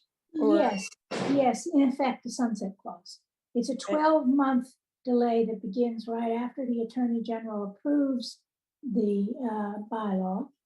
And it ends exactly 12 months after the first approval date. So, you know, in other words, if someone comes in on March the 2nd of 2023, presuming that the bylaw went into effect on March the 1st, and you decided you wanted to tear down the Baker School, I can't imagine that. But Well, that's exactly where I was going to go let to, me continue. because Let me Baker continue. will be, So if you Let's go wanted to, let's go one at a time. Go ahead, Nancy. if you wanted to, you know, that you would apply, and then it would, the bylaw would kick in, and your delay would go until March of 2025. However, the Preservation Commission could look at the stay and lift it in the event that you come to some agreement about what you're going to save, or what, you know, et cetera, or they agree that it's not, you know, you shouldn't be saving it or whatever. So there are other ways to deal with it, but I can't imagine that you would actually apply. So if you apply after March of 2024, presuming that date of March of 2023 is when it's approved, then it'll just go back to the regular 12 month or 18 month if it's a National Register historic property. Basically, but I'm happy to go through it if you want me to. no, I'm just Helen, any further trying to questions? understand. I mean, we don't have any plans right now for Baker, but in the future, it's probably the next school. How long does it take you to get plans together? I mean, let's be realistic here. Yeah, it's about well, it depends with MSBA, probably a 2-year lease process. Probably, I'm sorry. A 2-year process, but we wouldn't know whether we were demolishing. I mean, it would have affected the Pierce School. If it had been in effect, you know, before. If it were in effect now. Already made the application, my understanding is that's, you know, we don't go retroactively on people. And it's only for apply- National Historic Register properties? It's only for National Historic Register properties? No, Or it's for properties that the Preservation Commission deems significant, or for whatever reason, or a National Register property. And in that case, the National Register property is an 18-month delay. Right, right. But I don't think the Baker is. No, it's National- 1934 building though, so. What? It's a 1934 building. Right. Any other? But anyway, I'm happy to go through it, but you know, I'm just giving you the landscape here of, you know, do you really want to be involved in this? I appreciate that, but I think you're hearing the crux of the general concern, which is not just about Pierce. We understand that the timing of Pierce makes it such that Article 11 would not affect it. But there is the question of what would become of Baker, and also a bylaw, once it becomes a part of our town bylaws, presumably stays in place for generations to come. There will be future school projects. So the question is, what are No, the this doesn't stay in, no,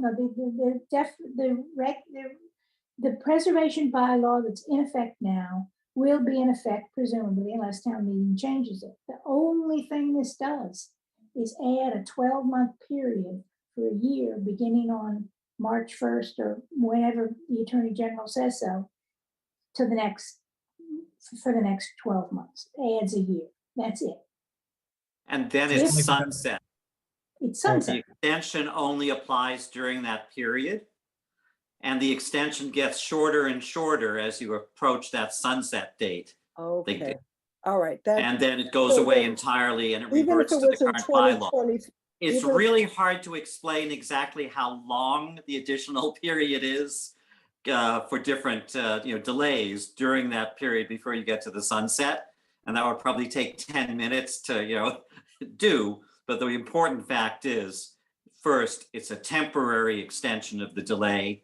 And the other thing to remember is that there's still the possibility that the Preservation Commission can lift that stay as it can now if it's satisfied with the design, or if it concludes that there's no possibility of preserving the building and the stay should be lifted.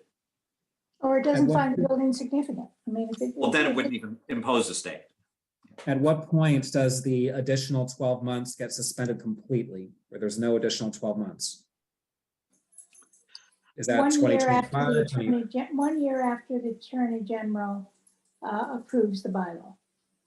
So that's going to be in the spring sometime. I've used the date March 1st because that's approximately 3 months, after the following town meeting, but it could be March 15th, or it could be February 27th, or, we just don't know.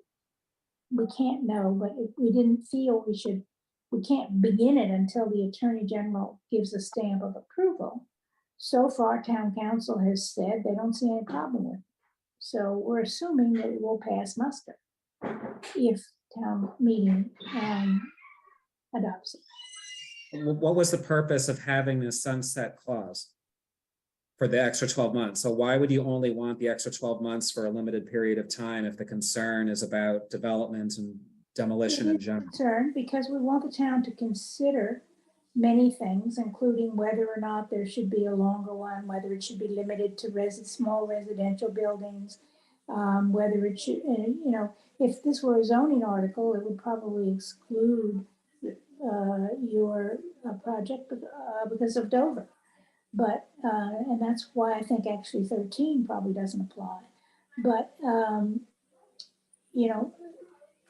that's really the reason why we wanted to have a pause in what's happening mostly in North Brookline, although it's all over town, of people developing, the developers wait out the stay, and then they just, many times they have something that they can build as of right, and they do, and it's pretty offensive to the people who are living next door and down the street and across the street. In addition to which, it is wiping out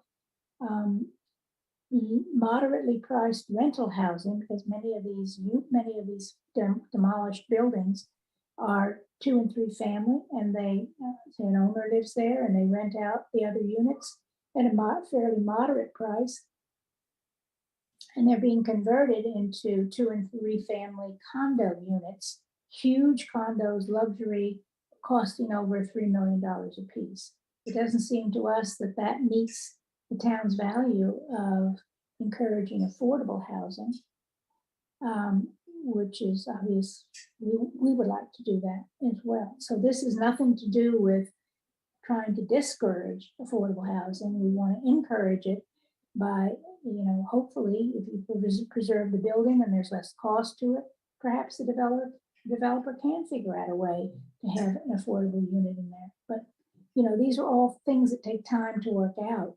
And we are asking for that delay in order to put a pause on it. And in addition to which, some of these houses, if a developer wants to come in on March 1st, as I said, or March 2nd in 2023, and faces 24 months, he or she may be much more willing to work with the Preservation Commission on a way to preserve the building, expand the building.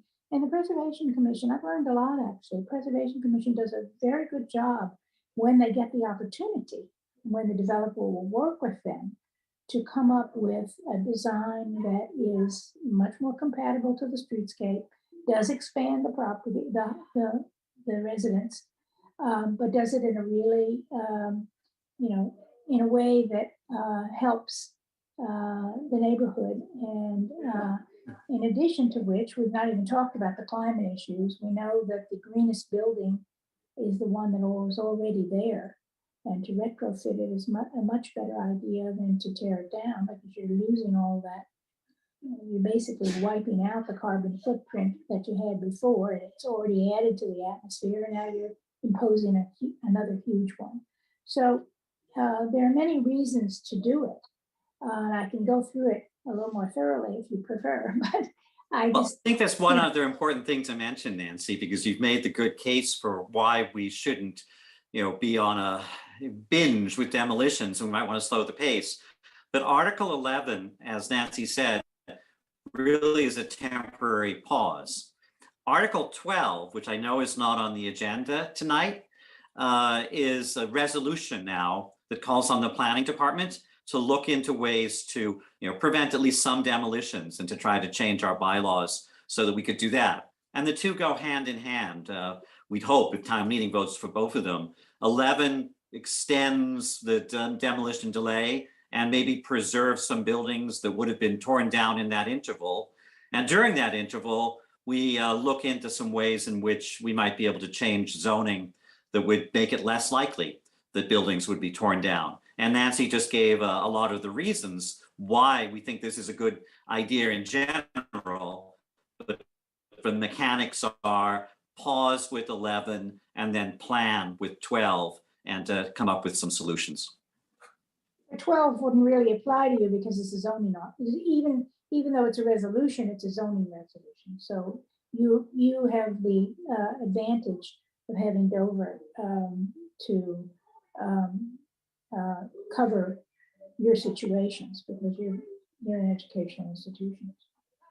As you know. All right, thank you. Any other questions for the co-petitioners? All right, I appreciate that explanation, particularly about the sunset provision. That was very helpful.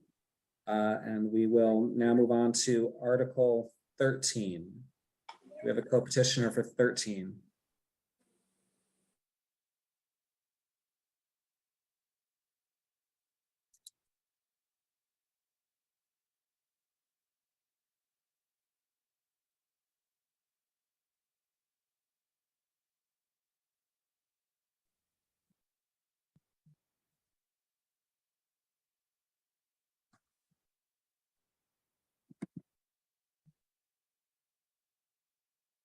Robin, if you can promote, okay, here we go.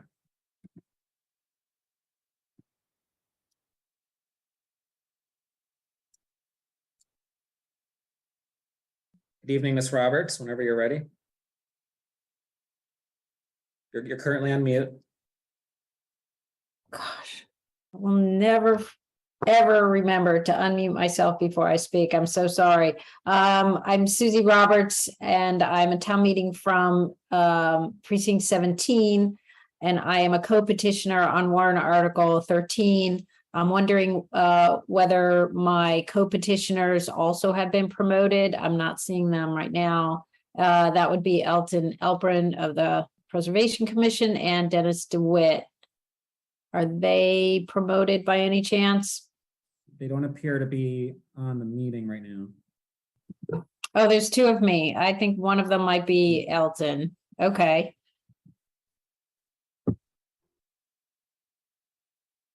And I don't see Dennis in the attendees. Okay, there we go. Sorry, I had to share my link with Elton. So this is Elton Elprin.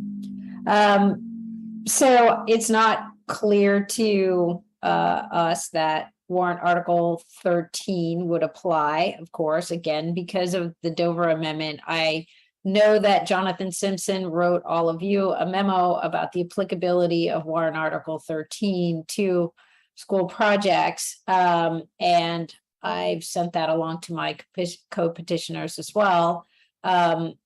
So I don't know what you want to do with considering that, but basically I will just explain what our warrant article does. And if you think that, it could be applicable to the school committee in the event that you decide that you want to go through Brookline zoning, which obviously you don't have to do, then, it could apply in those instances.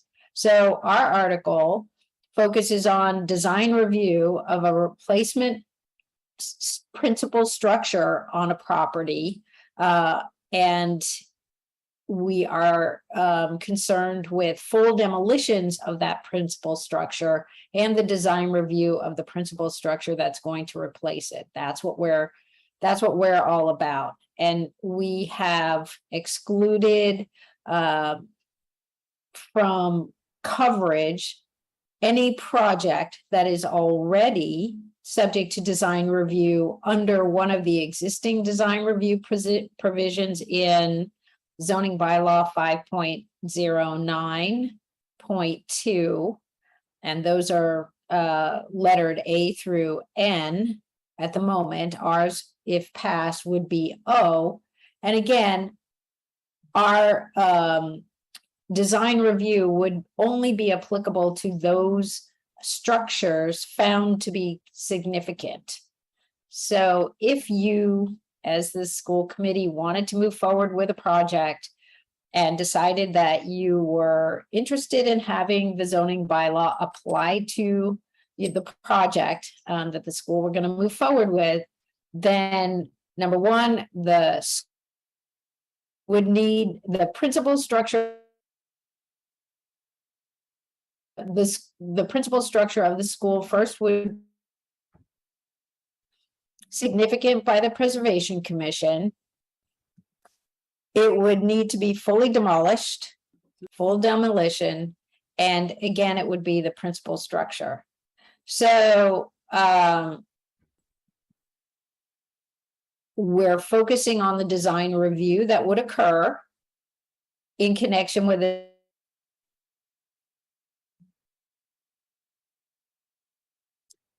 We're having trouble with your connection. If maybe you turn your camera off. As existing, or whether it's going to be 24 months in the event that warrant article 11 passes. Whatever it is, the developer or the homeowner is free to begin the design review process when the stay is effective. So there's no delay necessarily that our warrant article will cause either a homeowner or a developer or the school committee if you decide you want it to be subject to the Dover Amendment. I'm trying to think, I'm from what I can tell, it's not clear to me. I did go through the various requirements of for design review in the existing 5.09.2, that which is the scope of the article. And I mean, I'm presuming that you already go through design review under, if you so want to. I'm assuming you have many people looking at the building that's going to be built, and whether or not you're actually going to be demolishing a significant structure. So it just seems to me to be something that you can go through if you want. I'm sort of thinking that you don't need to take a position on this because, again, it's totally voluntary on your part based on the memo that you would have received from Jonathan Simpson. So, we're all sitting here scratching our heads thinking it's not really necessary. That said, I'm going to turn it over to Elton, who has experience in working with the school committee on some of the school committee's, renovations, such as devotion. If you want to work because there is part of a building that you want to save, that's terrific. We're all for preservation. And one of the reasons that we're bringing this article is not only to make sure that replacement structures in neighborhoods, which tend to be found in, the more north part of Brookline, not South Brookline, are reviewed for design so that they follow the Brookline design guide, the Brookline design review standards, which are called the Community and Environmental Impact and Design Review Standards. So that's why we brought this, and the hope and intent for actually developers to work with neighbors in the design review process, to work with the planning board, to work with the Preservation Commission. So that's why we did it. You guys are free to do that or not. And, again, I'm going to turn it over to Elton so he can give you an example to the extent that there are members here who aren't involved with devotion. Now, Ridley.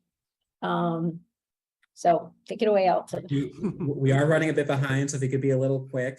This will be brief because I don't have that much to say about it. I was representative of the Preservation Commission on a subcommittee that did design review of the development of, at that time, the devotion New Devotion School. And I think it was a good process. It was a lot productive back and forth. And in the end, I think the major things that we are recommending, like retaining that central portion of the old school, were in fact done.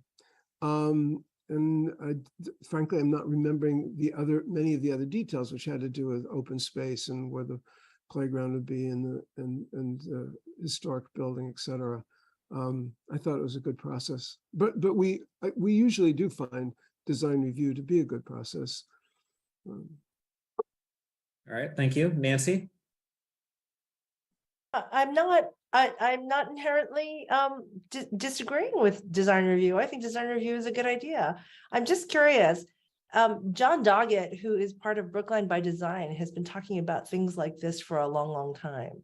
Has this warrant article passed through Brookline by Design and the people on that whole side? Because this all goes into Brookline by Design's premise of like, the town needs a plan. We can't just ad hoc, we have to stop ad hoc building all over the place just because, and we need a plan. And if we follow the plan, then everything falls within the plan. That's basically, in a nutshell, that's what way oversimplifying. Have they been, are they behind this article or warrant article? Have they been brought in? Just curious. So as an organization, I would say no, but have we been speaking with members of that organization? If you want to call us members, I work with them and so forth. So, are they taking a formal position on our warrant article? I hope as an organization they will, but we have worked with those who are, active supporters of that organization. So yeah, people know about it. We've talked about this article as well as warrant articles 11 and 12. But we agree with you. So here's our thinking and bringing this forward now is to get something on the books now for those properties that fall into the cracks. For example, one of the design review provisions requires that any replacement structure following demolition of any building in Coolidge Corner, that is subject to design review. And so lucky for those of us who live in Coolidge Corner who may have the opportunity, if we're a neighbor, and that's happened to me a couple of times now, where these buildings that actually don't fit into the neighborhood are subject to design review. We wanted to expand that in some ways by dealing with buildings of significance in other districts and other parts of town that may fall through the crack. I happen to live in the overlay district, but there are a lot of areas that aren't in the overlay district that aren't as lucky to have the opportunity for design review. So we do all agree that there should be a plan. I supported the plan from town meeting 2 years ago. That's going to take a while. We thought it would be best to get something on the books now, which is why we're bringing this forward. We did not think that it would be a hindrance to people. It's a slight expansion because so much of what is being developed is already covered by design reviews, other provisions that are already existing. Okay, thank you. Helen? Thank you. So I have a couple questions. Had you thought about excluding the schools in this? So we did not have a specific discussion about it. So I can't say that we did. But again, we did add language recently, which you may have seen the sort of tail end of the language does exclude any project that is already subject to one of the other design review provisions where design review is required. So to the extent that the school may be some, major impact project or something like that, and it very well could be, should you decide that, you want to be subject to Brookline zoning, it could well be that you are somewhat. I mean, if we take the Pierce School, for instance, as an example, we've applied for the demolition certificate for the 1970s building and for parts, small parts of the historic building. Would that be included in this? That school is being on Harvard Street is already included in 5.09. Other people are saying that that's not relevant because of the Dover Amendment, but we would not change this warrant article would not affect its inclusion in 5.09 at all. Not in Pierce. And plus, I mean, Pierce would have been found to be significant as well. Yes. Well, sometimes significance is in the eye of the beholder too. It's not always as clear. But okay, and for instance, we haven't decided at all what we would do with Baker when their turn comes up, or other schools, as David Perlman said. This could affect those, right? What would your typical design review process be for a school like Baker? What do we do? Well, we always have a school building committee, Mhm. and with MSBA, as we're doing with Pierce, we include a lot of different town people, including the building commissioner, Charlie Simmons, including a planning board representative. And we, the schools first, look at the function for a school, and then we figure out what sort of building, we need to do for that. So you would always have an architect from the planning board? Yeah. On the committee? Well, well, we did this time. I'm not sure if in the past we've always had, sometimes we've gone through the planning board process. Yeah. So, like for instance, I think with Devotion we did, and Driscoll, if I'm not mistaken, we did go through the planning board. And these are, We could have not done all that. We could have used Dover, like you say, but we try to stay within zoning as much as possible. We try to respect the neighbors. We try to make a school that fits into the neighborhood. well, design review is separate from zoning, of course, is really about design. Mhm. And I thought that was your practice, because I've been living in Brookline for 33 years, but I'm not dead sure that you would have architectural review of any new building going up. I would hope so. I mean, how else? Well, And- Steve and- Heikkinen has been on that's why Yeah. we brought in somebody from the planning board rather Right. than having to go to them each And- time, And the review process is open to the neighbors, I assume. Oh, it's an open meeting, so Yeah, all of right, them are open right. meetings. So Yes. that is the process. I mean, in other words, And can the planning board then decide, no, you can't do that? Or can the Preservation Commission, forget the planning board, the decide Preservation, what? decide, no, we don't like what you're doing, you can't do it? No, we don't have that. I'm from preservation. We don't have that kind Yes, of I know. power. We don't have that power except in local historic districts. In local historic districts, we do have an absolute say over design issues, but we do not outside of them. Okay. Right now, a question I have, there was a reference to a Jonathan Simpson memo. I don't think I received it, unless maybe I missed it. I don't know if others have received it, but just in case, if you could forward that to us, that would be helpful. Okay. Yeah. I don't remember getting it either. You don't? Yeah, No. Okay, wait a minute. I have it open. You want me to share? I can, who is it to? Oh, he's forwarding it to me. And he says, this is what I sent to this. Okay. Can you forward it to Robin, who Yes, sent I you the will. meeting link? Okay. Yeah. All right, any additional questions for the co-petitioners? Seeing none, thank you very much for presenting your warrant article to us, and we will take it under consideration either later today or at our next meeting. Thank you. So next Well- up, go ahead. All right, so next up, we have Article 38. Can Miss Wu be promoted?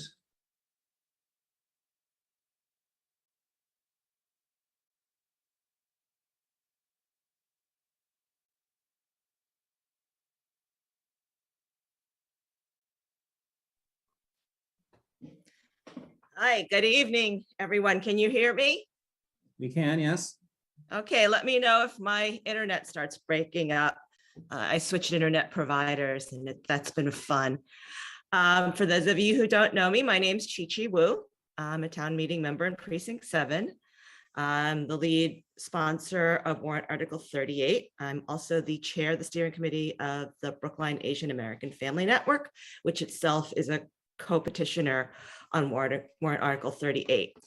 So warrant Article 38 is a resolution that would would urge the town and the select board to establish May as Asian American Pacific Islander Heritage Month.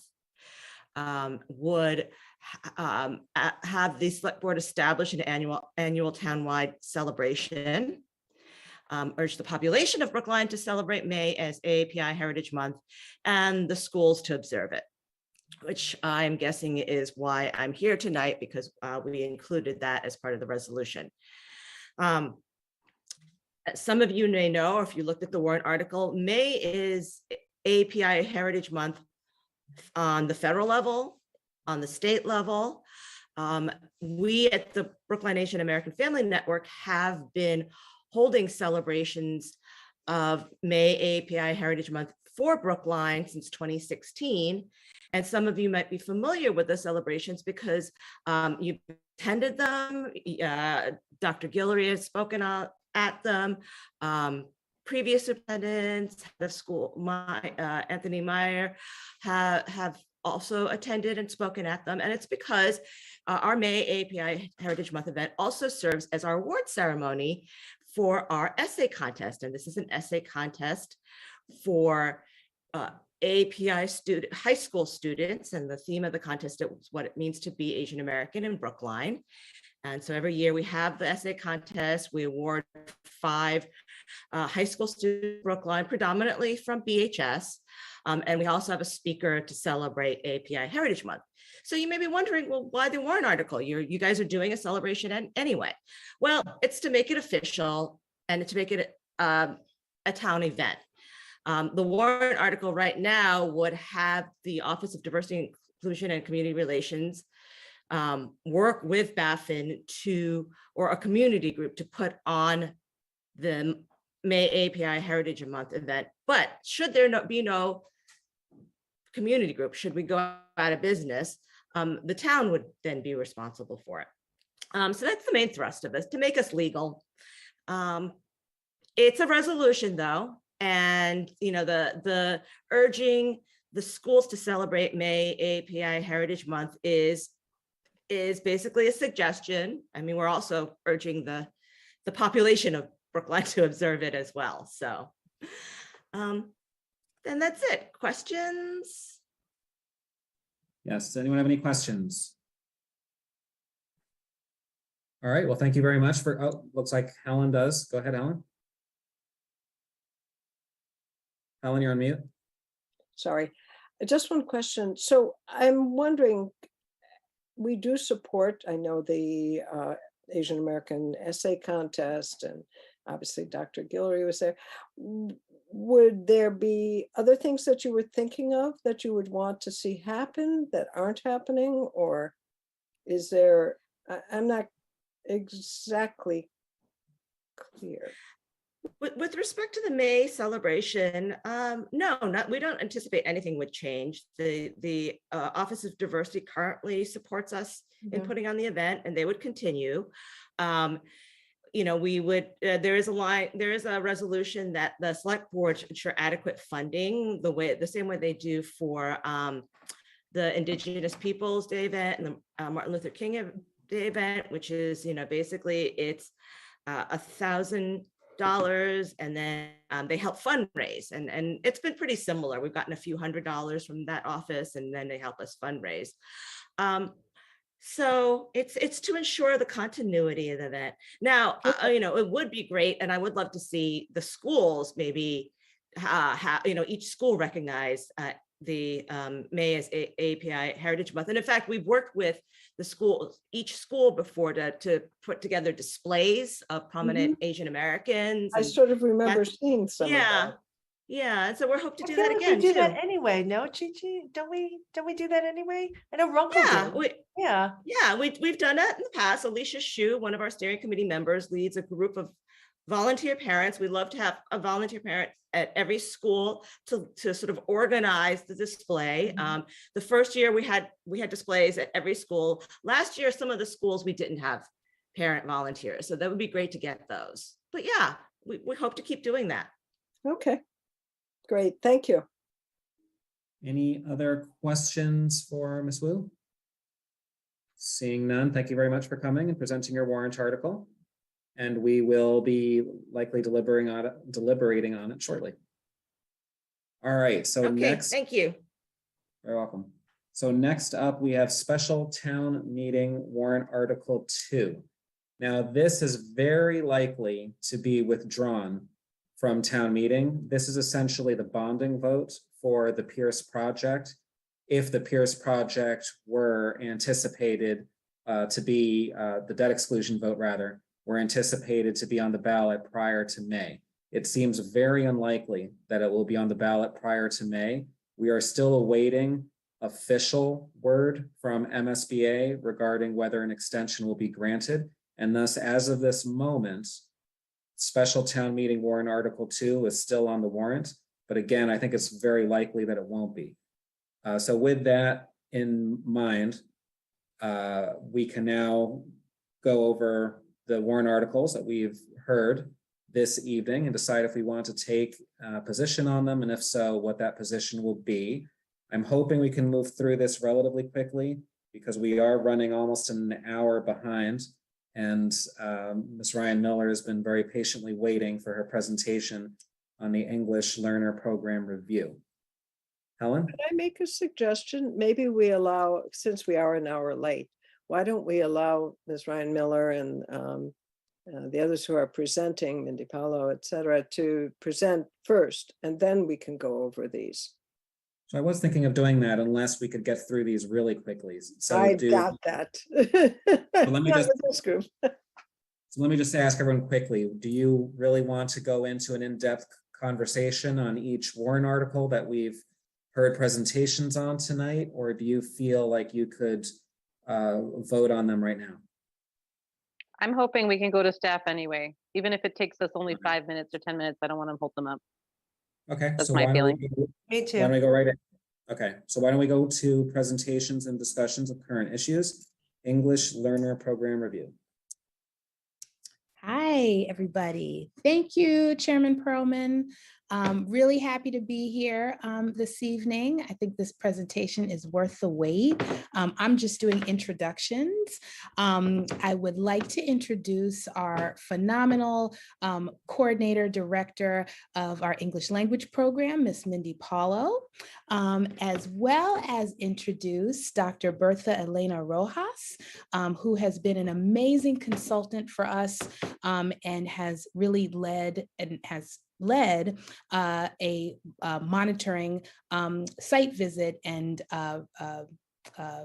focused report for us.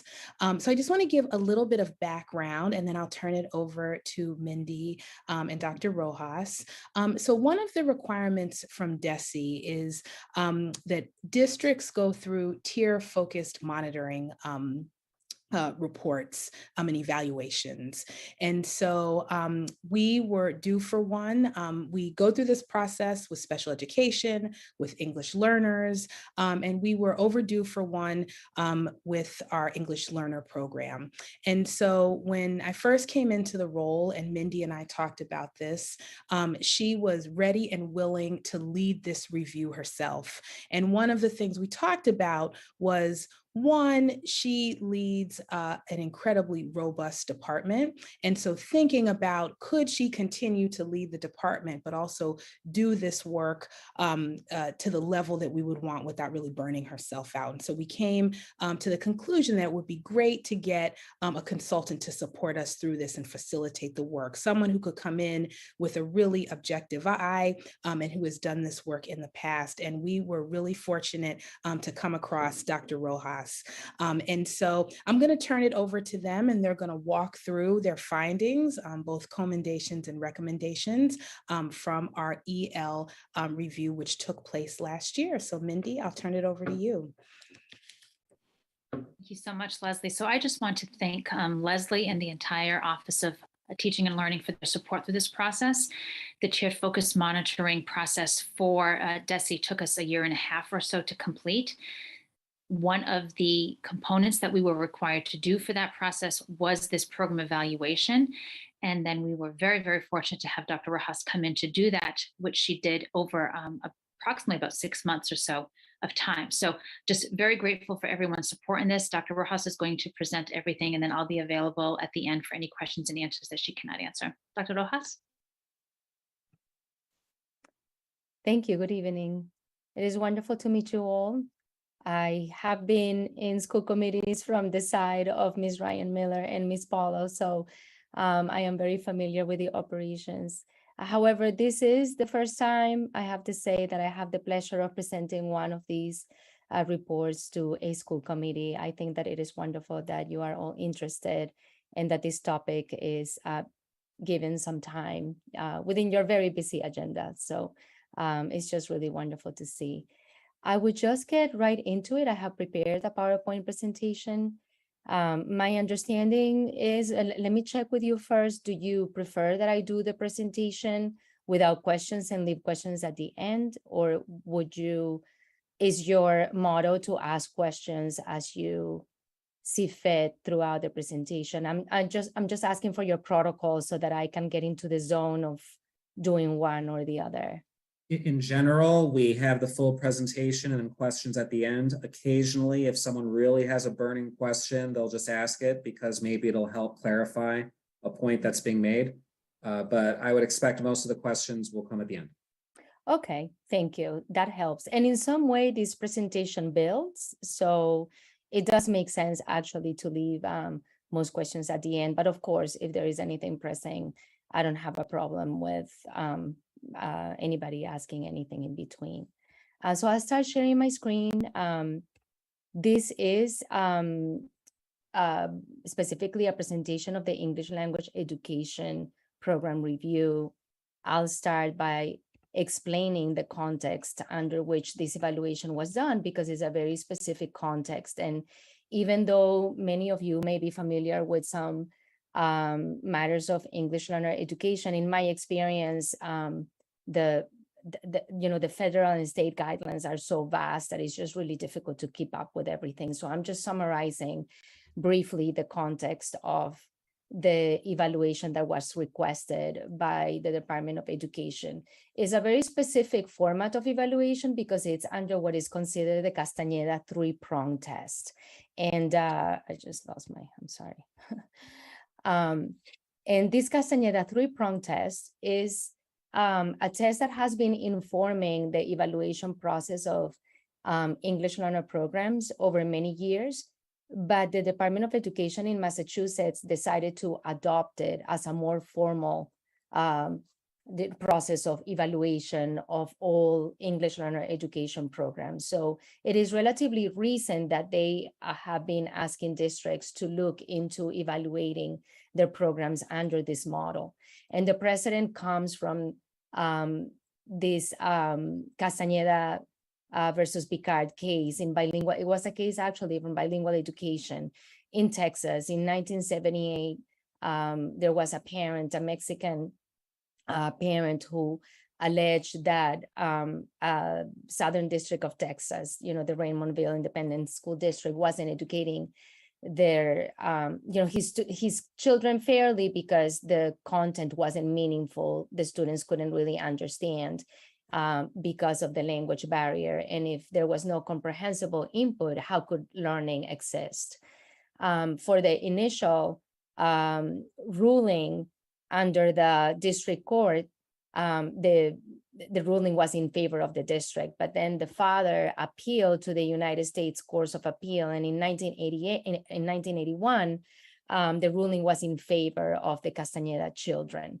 And when that ruling took place, that case set the precedent for public school districts to begin to pay attention to how they were not only providing education to students who did not speak English, but also to be able to evaluate programs effectively for the purpose of figuring out whether or not the education model was being successful for children who did not speak English. And when they did that, they developed these 3 prongs, which is the foundation of the name for the method, which is the 3-prong test.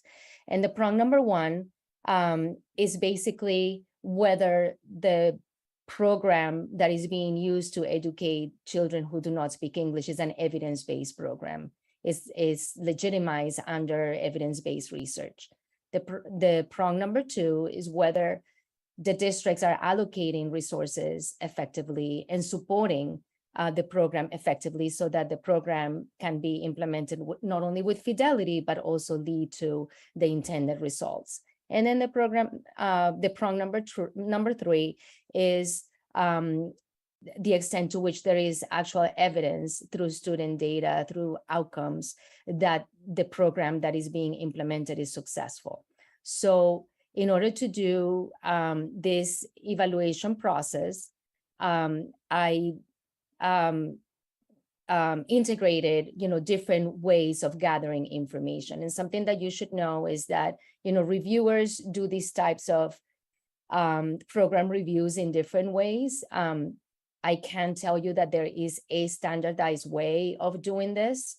This is the method that I have been using over the years with different districts that has worked for me. And one of the reasons why I like it, and I think that I developed it this way because I'm a neuropsychologist by background. So I am pretty much a, science-based practitioner. So I like data, but I like formal data, but I also like qualitative data to be able to contextualize findings properly. Because sometimes you get sets of data that could be the same, but if the context is very different, the data means very different things. So I am a little bit more, some people would consider that this could be too comprehensive. I have had very good experience with it because I use a fair amount of information from the district, their own district system, internal information system. Then I also analyze the data from the Department of Education, the outcome data, specifically to English learners. And then I gather qualitative information from focus groups with different stakeholders so that the data is properly contextualized.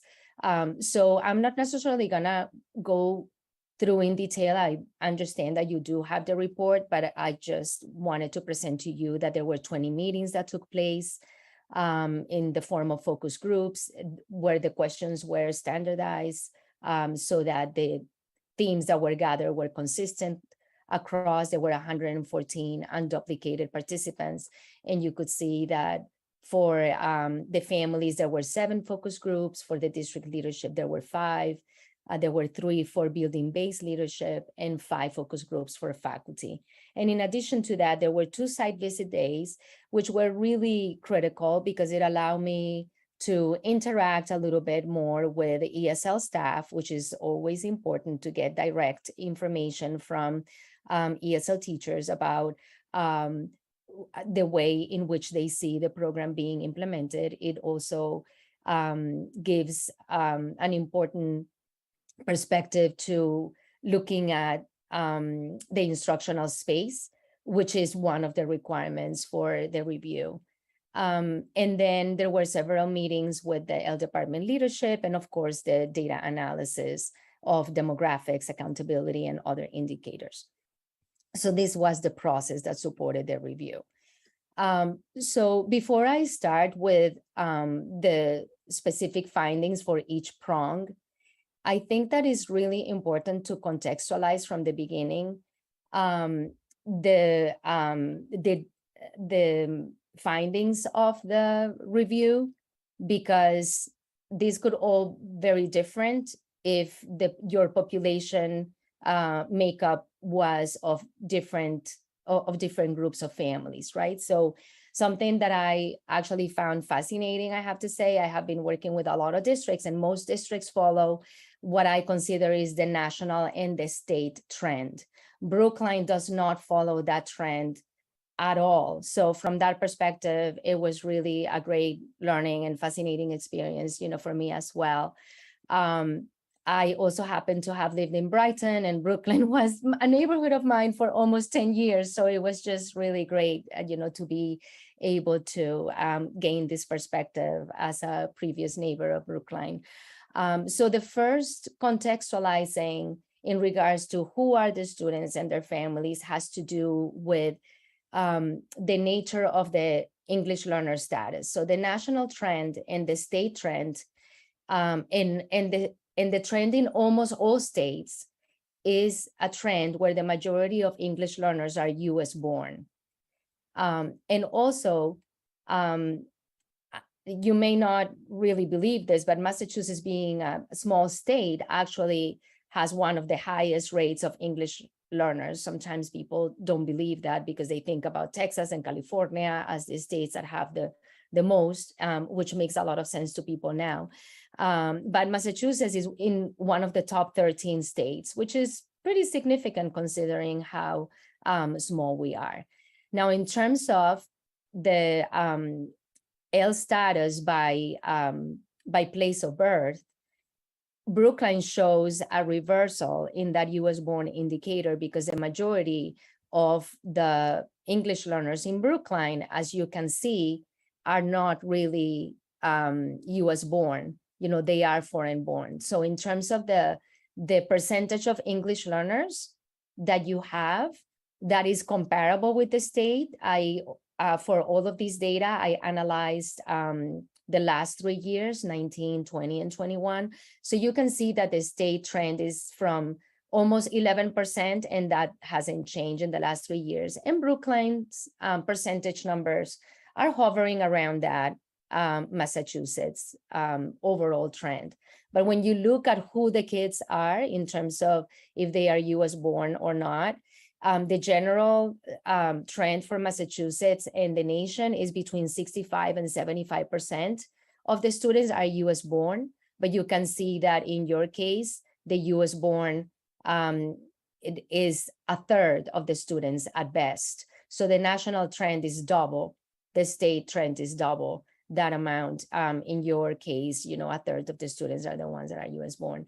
Also, your year one else is pretty significant. You do have a fair amount of students that are beginning with you in their English learner journey, whereas other districts may be having a higher incidence of students coming to them already as a year 2, year 3, or year 4 L. And this long-term L indicator is very worrisome because these are the students that have been in public education for a long time. And according to the definition of becoming proficient, there is an algorithm that the state uses where the proficiency is expected after 5 years of being in a Massachusetts school. Once students continue to have an active L status after 5 years, they are being considered long-term Ls. You can see that this group is increasing every year in Massachusetts, which is why it's a worrisome trend, especially because one out of 5 of students in 2021, and this is with the pandemic data, I'm sure that this is higher, but 1 in 5 are becoming long-term Ls, whereas in Brookline, you basically have no concern about that at all in terms of students becoming proficient. And we'll look at that later. As I continue with the analysis of who are your students and families, the language distribution indicator is also very different than the national and the state trend. Nationally, the Hispanic population, Spanish-speaking population, is the highest, and this has been the trend for a very long time. You can see here that almost 3/4 of the L population in general is Spanish-speaking. And your families who predominantly come from Asian countries, are the second largest population, but at the national level is 10.29%. I mean, it's 10% of the population. It's not at the level that you have it represented in your district, where I could only, I did this by school.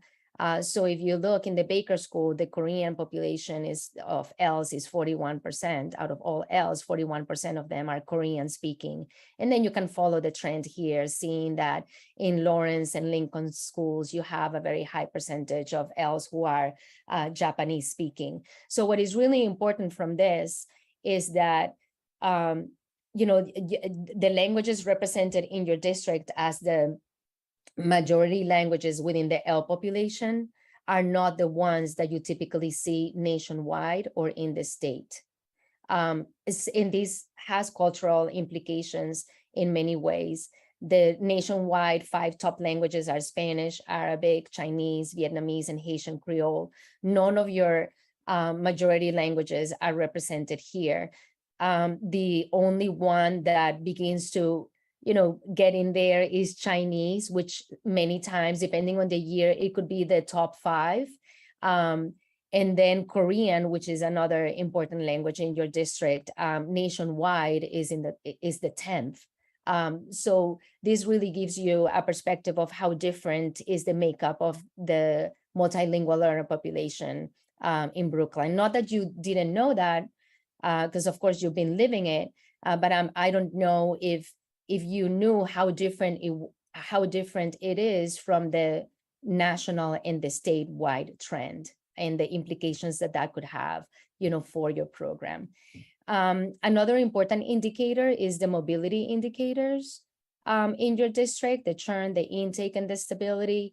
I don't really want to spend a lot of time, with this, other than to show that all of your mobility indicators are significantly higher than in the state. Now, these mobility indicators represent not only the L population, this is all of your students. So we shouldn't attribute that the churn, the intake, and the stability are only a result of the moving or the transitioning of the multilingual learners.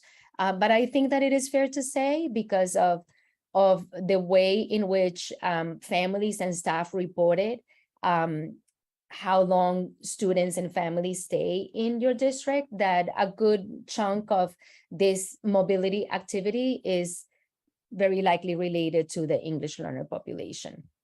So that brings certain challenges and dynamics.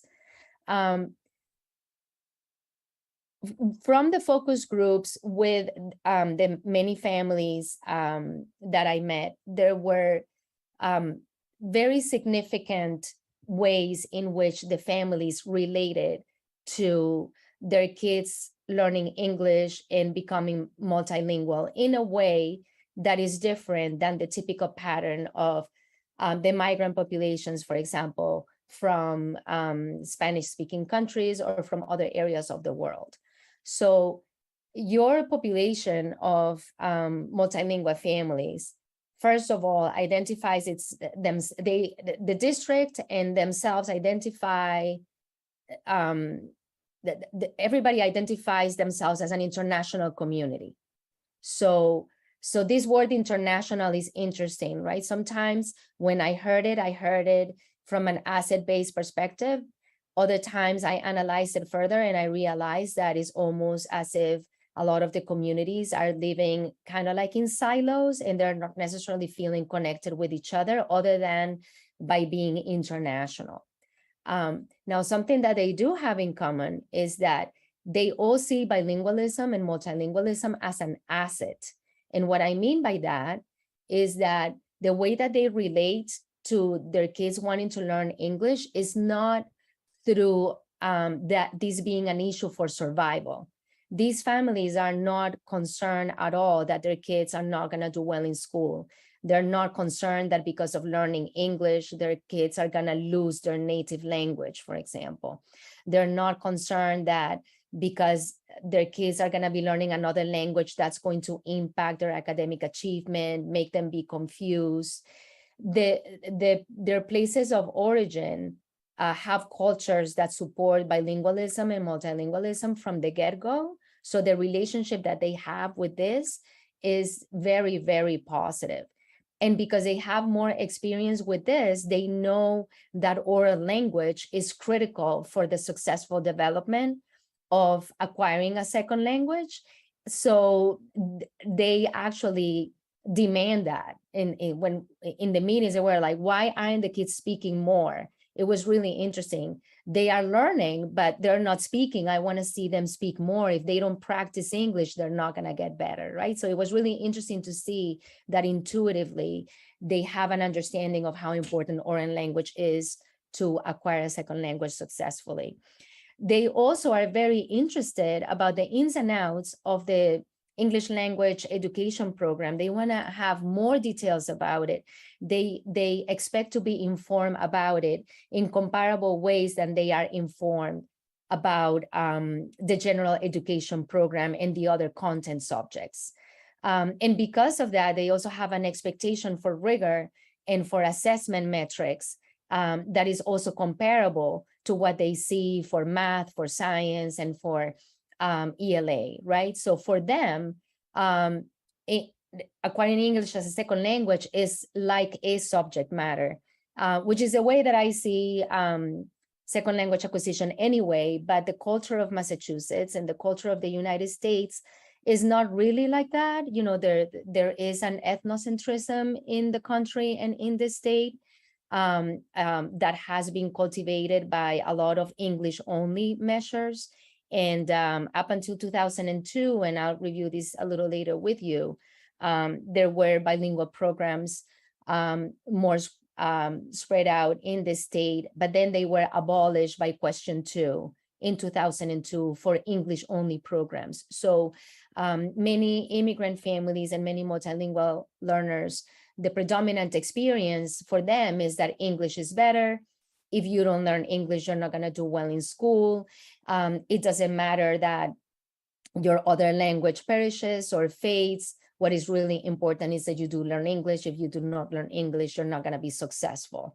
So that's kind of like the mainstream deficit-based perspective that has been impacting the culture of English learner education for a long time, but most of your families do not really have that type of mindset.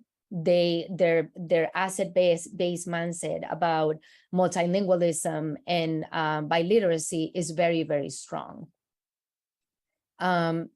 So now with that context of who your families are and how they relate to learning English as a second language or third or fourth, I'm going to begin to review the evaluation findings. I want to make sure that you know that this is a subjective criteria because there isn't anything in the Castañeda, three-pronged test that gives a metric to be able to say that the prong 1 has been met or the prong 3 has not been met. So I developed, this way of this qualitative scale to be able to have meaningful conversations with district leaders and district staff based upon evidence that I find. And the evidence is collected through assessing standard operating procedures, the way that districts are meeting the compliance guidelines, and also based upon qualitative data and all the accountability data. So the ratings that I made range from not met to established. And in the middle, you could see partially established. And if it is an indicator where there is evidence of things that are developing, I also use the word developing as well, so that the reader has a sense that there is work in progress with what is happening in that particular indicator. So I'm going to start with prong 1. So this prong 1 is basically the extent to which the district's English language education program is an evidence-based program.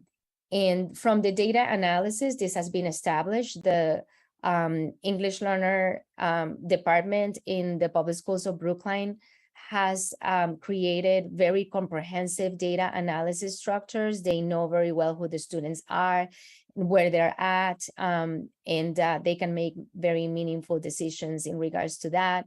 You know, knowing who the students are is a very important component of being able to implement a program that is going to work. In terms of the second language acquisition instructional component, the rating is partially established because the guidance from the state is that English learners who are at the entering level, at the emerging level, receive between 2 to 3 periods of ESL instruction per day, 5 days a week. And for the ones that are transitioning, who are levels 3 and above, they should be receiving 1 period per day for 5 days a week.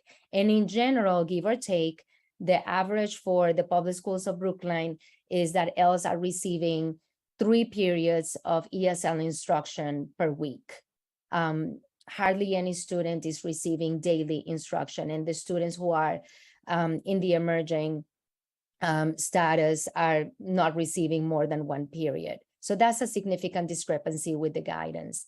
Then in terms of the way in which there is sheltered content instruction within the general education program by general education teachers in terms of implementation of what is known as the SEI strategies, those that were learned through retail and other types of training, the rating for this is not met because there is very little evidence that the general education teachers know how to integrate SEI strategies. They find that very challenging. And there is also no evidence of collaboration between ESL teachers and SEI teachers on behalf of supporting sheltered content instruction in general education. In fact, there was a fair amount of concern voiced by staff around how this is something that really needs to be improved. In terms of the self-evaluation capacity, this type of review is part of the rating, from not met to established, right? Because the district received the recommendation from the state and now is developing its capacity to be able to conduct this type of review internally. And since by this time we have already had so many meetings and there have been so many insights about it, I think that there has already been a fair amount of progress with the L department's capacity building to keep doing this on their own. The second indicator. Wait, I'm sorry. Sure. I don't. So what was the rating on that? Are you saying that there was a range? I provided it as a range because at the beginning of the review, it was not met. But because it was something that I could observe progress as the review was taking place, I think that it has been established because of the way that this information has been consumed and used. Thank you. And there is always opportunity for improvement, but considering that this is the first time that you go through something like this, I think that there was a fair amount of integration already. This prong 2 is the one that has most findings. The prong 2 has to do with the way in which the district is allocating human capital and other resources and supports to implement the program with fidelity in a way that is going to work.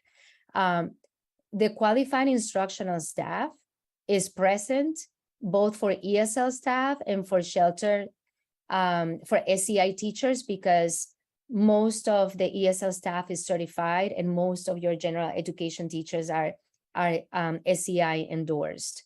Now, in qualified support staff, it's within that developing range because considering the level of the amount of students that exist and the language differences, there is definitely more staff needed to be able to support the students and the families meaningfully with the different languages that they have and their understanding of English. In terms of ESL curricula, I rated this as partially established, but also developing. There is no cohesive ESL curricula that I could gather, and this was confirmed by the L leadership and also by the staff. However, that doesn't mean that there is not rigorous instruction taking place. You know, the staff is very seasoned, very, very experienced, very committed. I think that the way that they talk about ESL is very sophisticated. However, there is not a coordinated or cohesive framework that ties a curriculum approach, you know, for the district. So this is one area where I provided recommendations to work on to the L department. In terms of content curricula, and what I mean by that is the extent to which the general education curriculum for ELA, math, social studies, and science has been worked on or through to be able to do sheltered content instruction when Ls are in content areas. This is not met. There was no evidence that there is a consistent process of sheltering content for the students when they are in general education classes. In terms of the ESL. Could I interrupt really quickly? Do you Sure. mind just redefining? I think I missed the definition of sheltered. I know you talked about it earlier. I just missed it quickly earlier of Sure. sheltered content. Sure, I'm gonna backtrack just briefly. So the model that Brookline uses is what is called English immersion. And I say that because other districts have English immersion, bilingual education, and dual language programs, right? But the predominant modality is sheltered English immersion. And that has two components. There is the ESL component, which is the one that explicitly teaches language acquisition. And that's what usually is referred to as ESL, English as a second language, delivered by certified ESL teachers. And then the other component of sheltered English immersion is the sheltering of the content in the general education sessions, in the general education curriculum, so that when the children and the students are not in ESL, but they are in the regular math, social studies, or science class, ELA class, they are able to access the curriculum because the curriculum has been sheltered with SEI strategies, sheltered English immersion strategies that are specific to the general education classroom, so that there is more access. So it's a similar process that you could think about when special education students, for example, are in an inclusion classroom and they may need support to be able to access some areas. In a way, I don't like the comparison because no one wants to think that a language barrier or not knowing English is a special education issue. It really is not. But the way in which the sheltering of content happens sometimes is similar. So that's what we are referring to here, right? The extent to which the district has deliberately engaged in a process of looking at their general education curriculum and understanding what about it needs sheltering, so that when the English learners are in those classes, the teachers know what to do so that that general education curriculum is accessible and meaningful to them. So it's like the equivalent of IEP accommodations. Basically, like, for example, you might provide something in writing as well as saying it so that people can access it multiple ways to understand it, or provide it visually to complement the English language so that they can understand it. Yes, you could think about it as accommodations, if you will, but I think that a frame.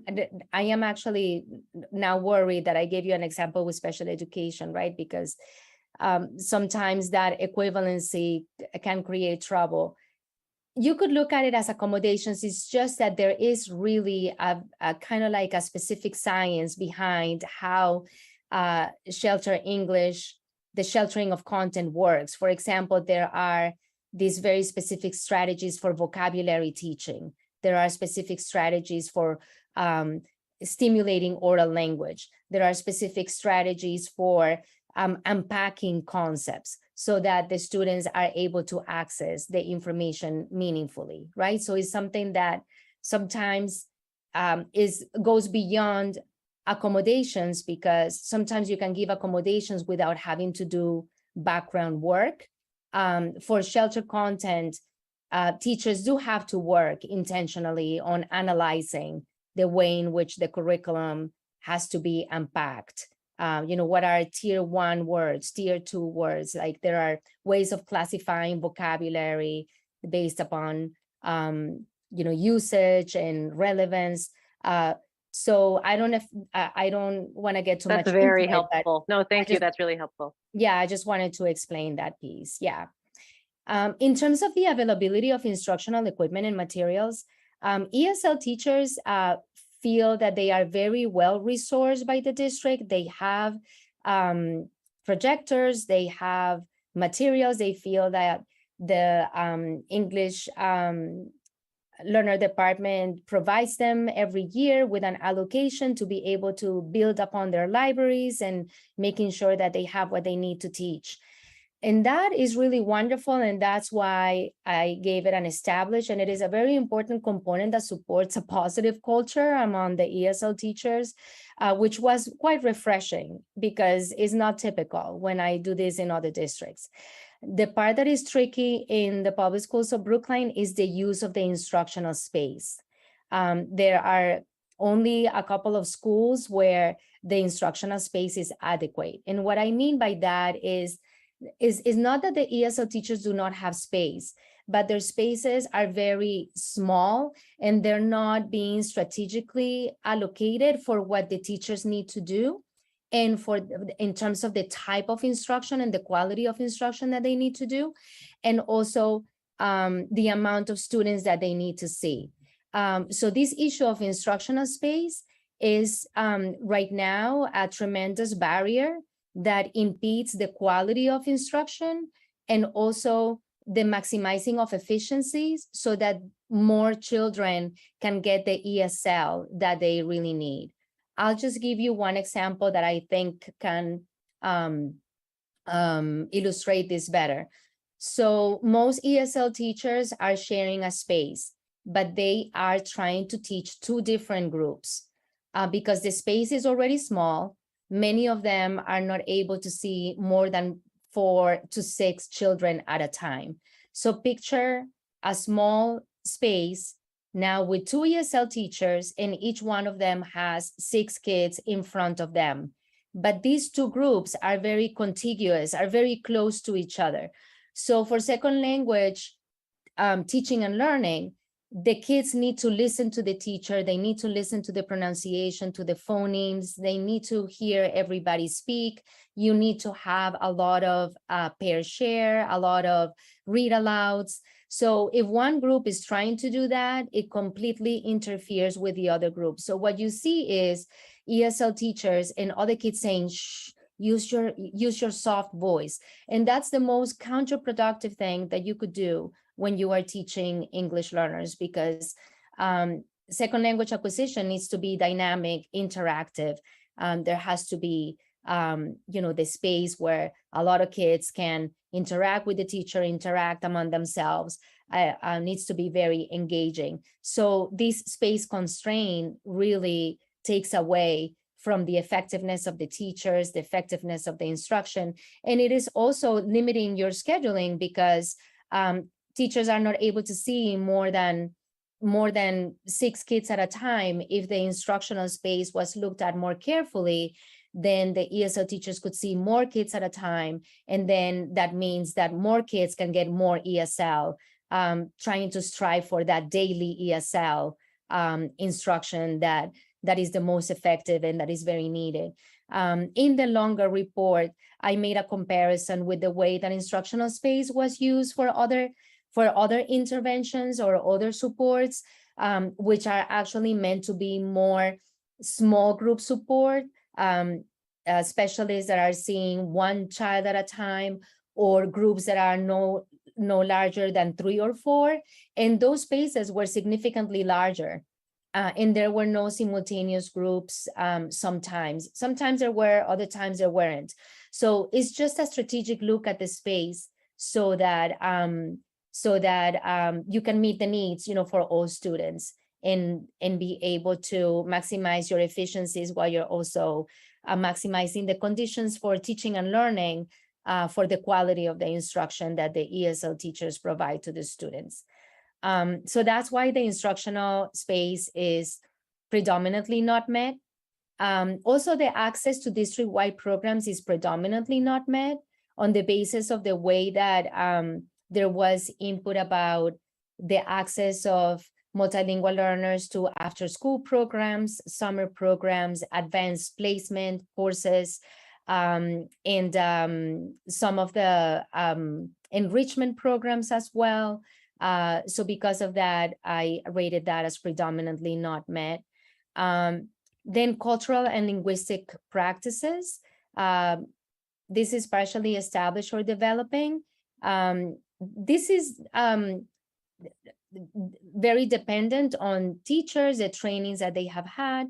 But another reason for this rating has to do with family engagement supports. The families really are very grateful when interpreters and translators are available to them, and they have noticed an increase. But they also spoke to many instances where it's not always as easily accessible. And I'm not surprised. This is really a challenge nationwide and statewide. And that's why for the family engagement, I also rated it as developing. Although for this indicator, my understanding was that the district used to have more supports and lost them, through the budget process for different reasons. So I made recommendations, to bring those supports back, because the impact of losing those supports was definitely felt among many stakeholders. So I'm going to move on to presenting this chart that gives you information about, this is part of the evidence for the access to other programs. This is your data in the English learners that take AP courses. So you can see that out of 532 students in your district in 2019 that took AP, only 8 were English learners or had that designation. In 2020, 0, and in 2021, only 2. And I posed a question why, which we'll look into. It's a good why, because it's an interesting finding in general, but I think in your district is even more noteworthy. Can I ask one question? Mm-hmm. Just a numbers question. Could you go back? Sure. So how many total English learners were there in these years at the high school that were taking AP courses? I don't know about how many total English learners were there in that grade, I guess it is mostly. I wouldn't be able to tell you by grade. What this data, this is your own data, right? So the way to read this is that in 2019, 532 students took AP courses. Out of those 532, only 8 were English learners. I couldn't give you the distribution, by grade or by course. But one of the reasons that some of those are former ELs are in that 530. That's what I was thinking, exactly. That could very well be, and I think that is great.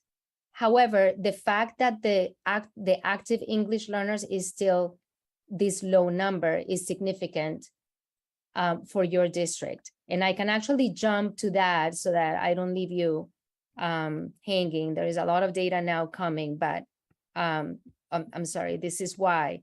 Because look at your graduation rates, right? In your district, English learners are outperforming the state rates. In many ways, they are graduating. I don't have here the rate of your general education population graduation, but it's quite comparable. The English learners, 88% of them is graduating in 4 years, 91.3. This is in 2019. And this is quite comparable with your monolingual English speaking population. This is remarkable. Look at the graduation rates for the state of Massachusetts. You outperform it really, really good. I mean, by over 20 points, sometimes. So if your active English learner population is graduating from high school at these rates, there is no reason why these students shouldn't be having more access to AP courses. So that's one of the reasons why I highlight that number as as a food for thought for you in terms of the practices that you may have in place for AP courses being accessible to the active English learners who are level 4, for example, levels 3 and level 4. They could have access to AP courses, but maybe they're not being considered. I don't know, but that's just food for thought for you. I think maybe what we're trying to figure out is how much of a shortfall do those numbers represent? Like if EL students were taking AP courses at the same rate as the general population, how many would there be? That's what that slide is missing. So the fact that there are 8, like how many should there be if being an EL student were not a barrier to taking AP courses? That is actually a good point. You're right about that. It would be an interesting comparison. What is the population that those 538, right, represent on that given year of AP takers? And then compare that with the proportion of ELs who are taking. You're right about that. Yes. That would be, it would be good to continue to work on those numbers. So I'm gonna go to the prong 3. This is the prong that assesses the extent to which your program is successful by virtue of the actual outcomes on making progress in second language acquisition, meaning that if a student arrived to you as a level 2, are they making progress every year, right?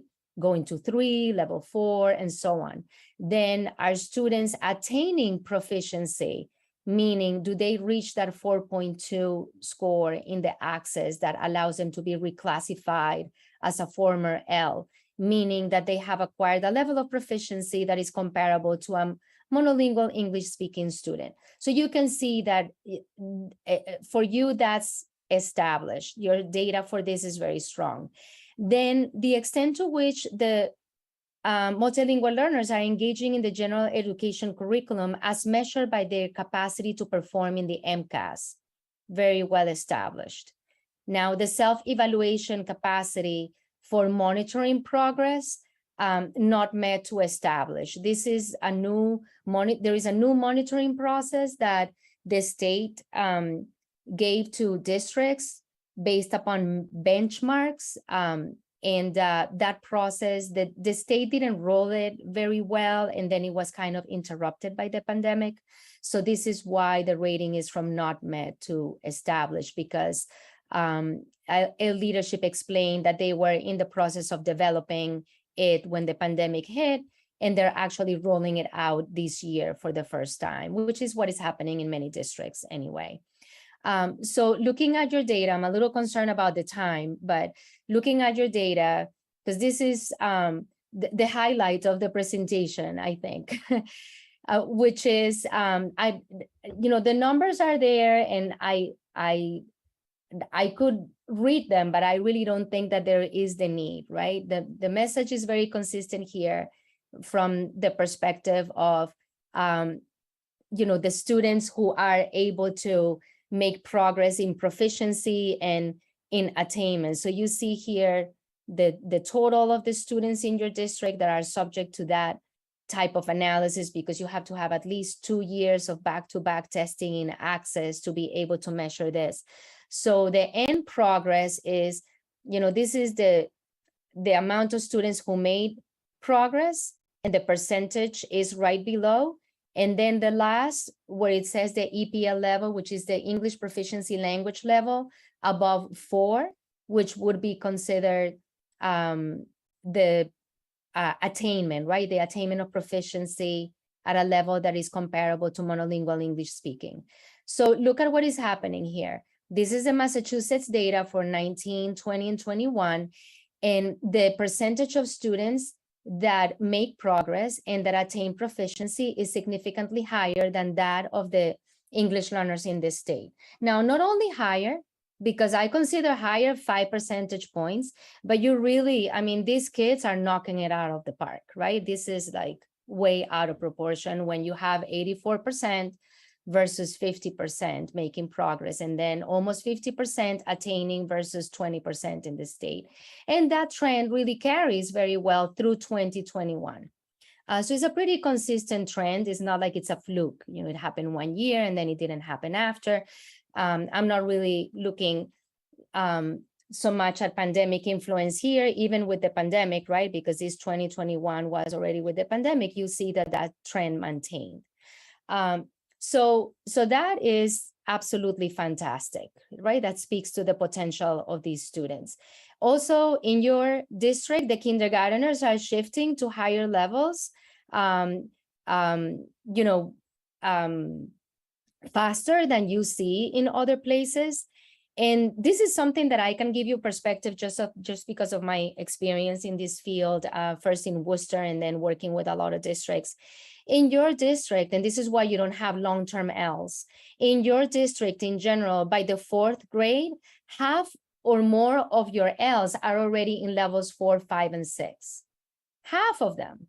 So that's remarkable. And then in high school, the majority of your students are also in that transitioning or advanced level of proficiency, of attaining proficiency. Whereas many districts in Massachusetts, in freshman and sophomore years, they really feel the pressure of having beginner Ls in large amounts in 9th and in 10th grade, but you really don't have that issue so much. So that has very important curricular and instructional implications, because most of your Ls in high school would do excellent with shelter content instruction, right? But that requires a different conversation on a different day. Now let's look at the MCAS data, okay?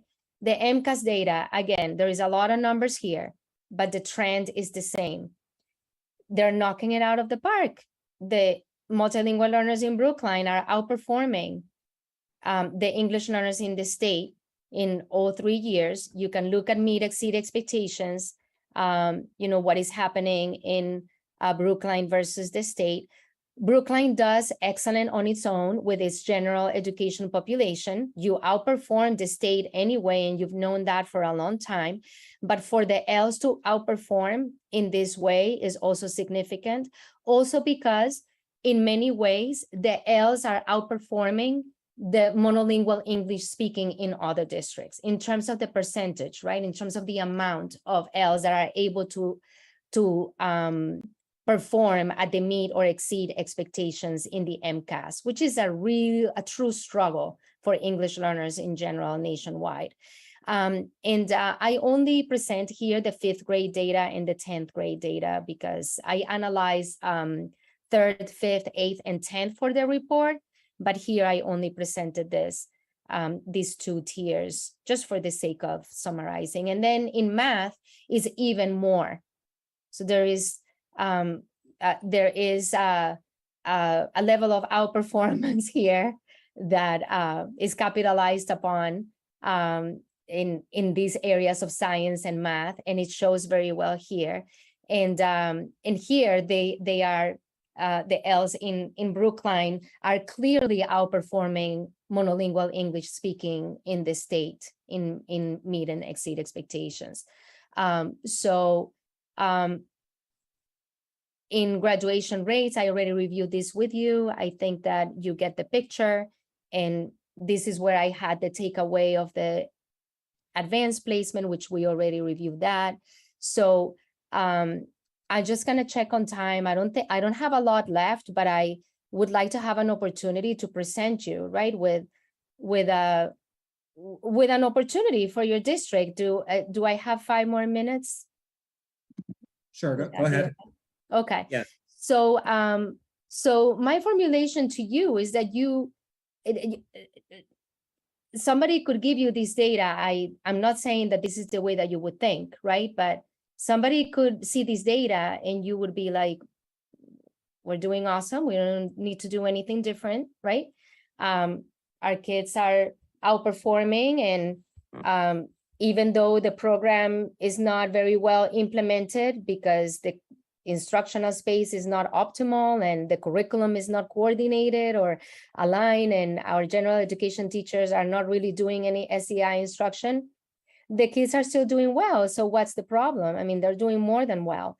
But I actually think that this is a remarkable opportunity for the public schools of Brookline because of the nature of your community and your populations, your location as as practically metropolitan Boston.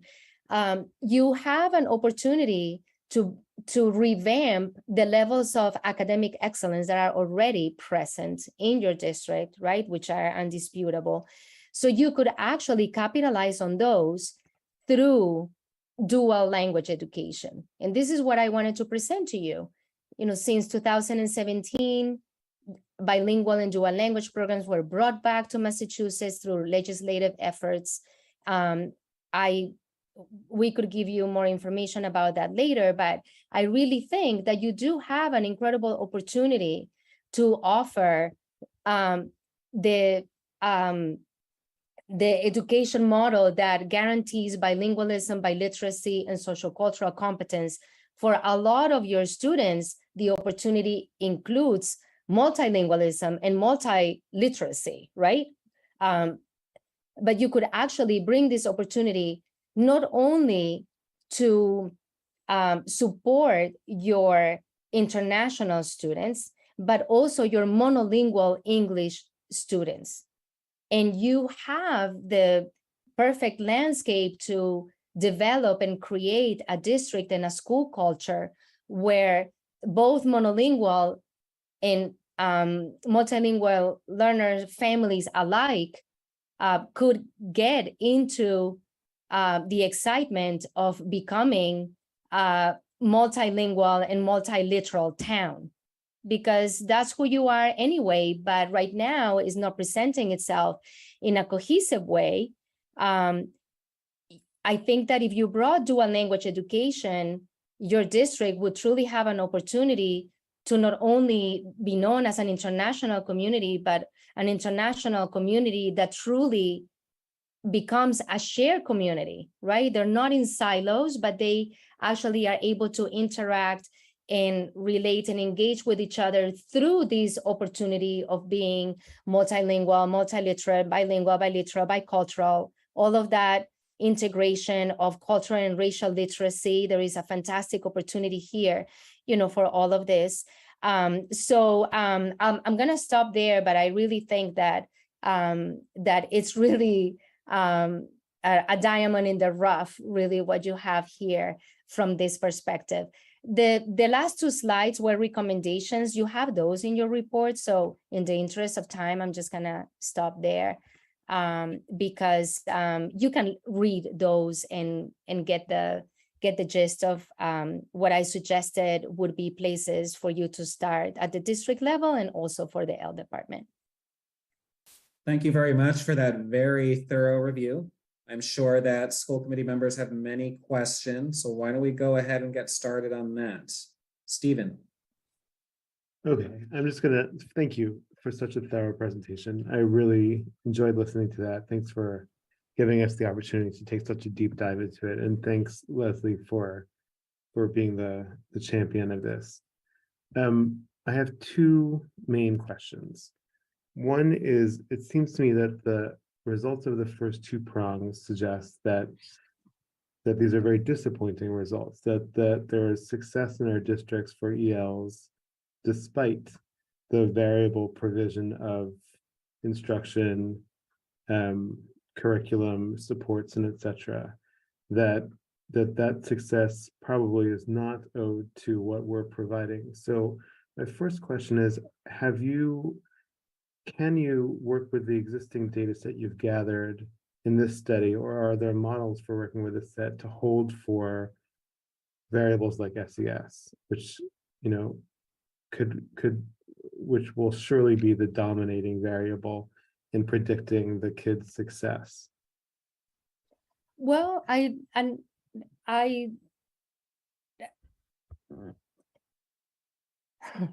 hesitant about approaching this. I think that it is true that the SES variable in your district, right, has a particular, has a particular makeup and is possibly driving some of these results. But I have to say, because of my experience in this field and in working with many different types of population, I would attribute a lot of the outcomes to the cultural assets and the linguistic assets that your English learner groups are bringing into their learning every day.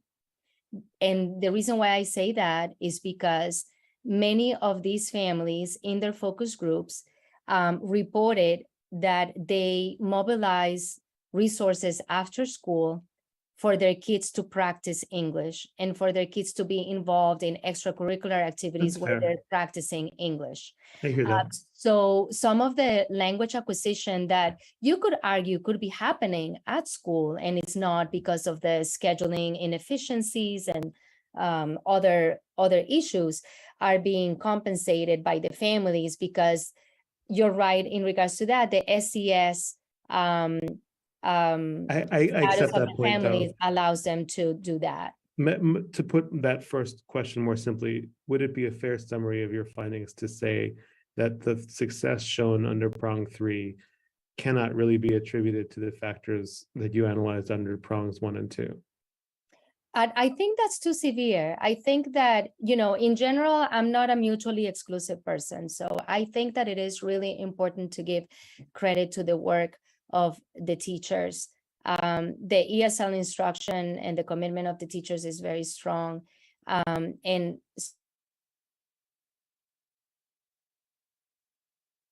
will be content with partially. Okay. My other question is just about your model for this. So my understanding of Castaneda's 3-pronged test is it's a test of the district's compliance with the law, not of its efficacy in serving EL students. Is that a misunderstanding on my part, or is that right? Well, I'll reframe the way in which this should be understood, right? So because it's not just a matter of compliance. I had to deal with this, when I was the manager in Worcester for this, I had to deal with this all the time, because there is so much compliance, and I have no doubt that you're dealing with compliance all the time, right? But there is usually a reason for the compliance, and sometimes they get stretched too much. So in a way, what you're saying is correct, right? The Castaneda 3-prong test is responding to compliance related to how multilingual learners should be educated so that they're having meaningful access to education. From that perspective, that is true. However, the process through which this Castaneda 3-prong test evolves into becoming a tool for self-assessment and self-evaluation is not only related to compliance. So many times compliance gets started with correcting wrongs. So this is what happened here. But then as a result of correcting this wrong, in that 1981 finding, the court went further and did research and informed its response with what should be happening for English learners, because there had been many other cases that were being brought to the court with no success. So at that level of the Superior Court of Appeals, you could just imagine that somebody, caught on with, look, we're getting too many of these cases. Obviously, people do not know what to do. So we need to provide some guidelines that inform public districts about what we are expecting when they are educating English learners in public schools. And what we are expecting at a minimum is that the program is based on evidence-based approaches, that the programs are properly resourced and supported, and that the programs get evaluated in a way that they show whether or not the programs are producing the intended That outcome. helps. That helps me understand a lot. So essentially those sub-dimensions you present under each of the prongs have evolved to be the good practices under each of those prongs that you're really testing for. Yes, and even Thank though this legal precedent has been present since 1981, the Department of Education in Massachusetts did not adopt it as a tool until recently, because the Department of Education was using the English Learner Education Toolkit from the US Department of Education, which is a more convoluted, that's the toolkit that I'm used to using, which has like 18 indicators. So, but this is a more meaningful, I have to say, the Castañeda 3-prong is a more efficient and more meaningful way to support self-assessments and self-evaluations. I'm really glad that DESE made that move. Thanks, Dr. Rojas. Sure. And I just want to add one piece there just to make sure everyone is clear that there was a full evaluation done of our program that was all compliance-based. That was overseen by the Department of Education. So we went through a full review with DESE that was strictly focused on legal compliance. And was that using the same model? No, it's using a completely different model. It's a set of criteria that we have to be able to provide evidence for. I think there are maybe 16 or 17 different criteria. And we were in compliance with all but 2 areas. One of the criterion was on self-evaluation. And in order to become compliant in that area, we brought Dr. Rojas in to be able to do that evaluation. And the evaluation process that DESE recommends is this Castañeda 3-prong test. So that's it is helpful context. Did the lack of compliance with those 2 pieces trigger this further work, or was it? That's correct. Okay, thank you. Exactly. Could you just identify the second area where there wasn't compliance? You mentioned one of them. Yes, the second one was, I'll hold on to that thought, David. I'll get that for you right now. I don't want to mess up the language. So let me pull it up for you while other questions are asked. All right, Mariah, go ahead. Thank you. And thank you for this really comprehensive report. And it was very interesting. I appreciate it. And thank you to Leslie and Mindy for spearheading this within the district. I just had, I want to make 3 comments. And one was that it was interesting to hear the feedback about lack of family supports and that there had been budget reductions. I interpreted that, I don't know if you said this or if I now interpreted it as being a lack of a reduction in translation services, which I thought that we had expanded significantly over the past several years.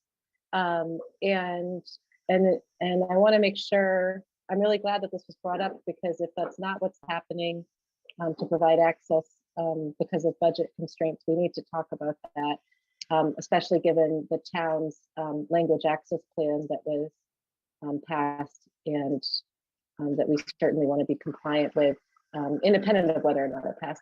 The second thing was just to sort of endorse a little bit what Stephen was talking about and maybe take it a little bit different direction, which is the discussion about SES and thinking about disproportionate outcomes across some populations of EL families and students.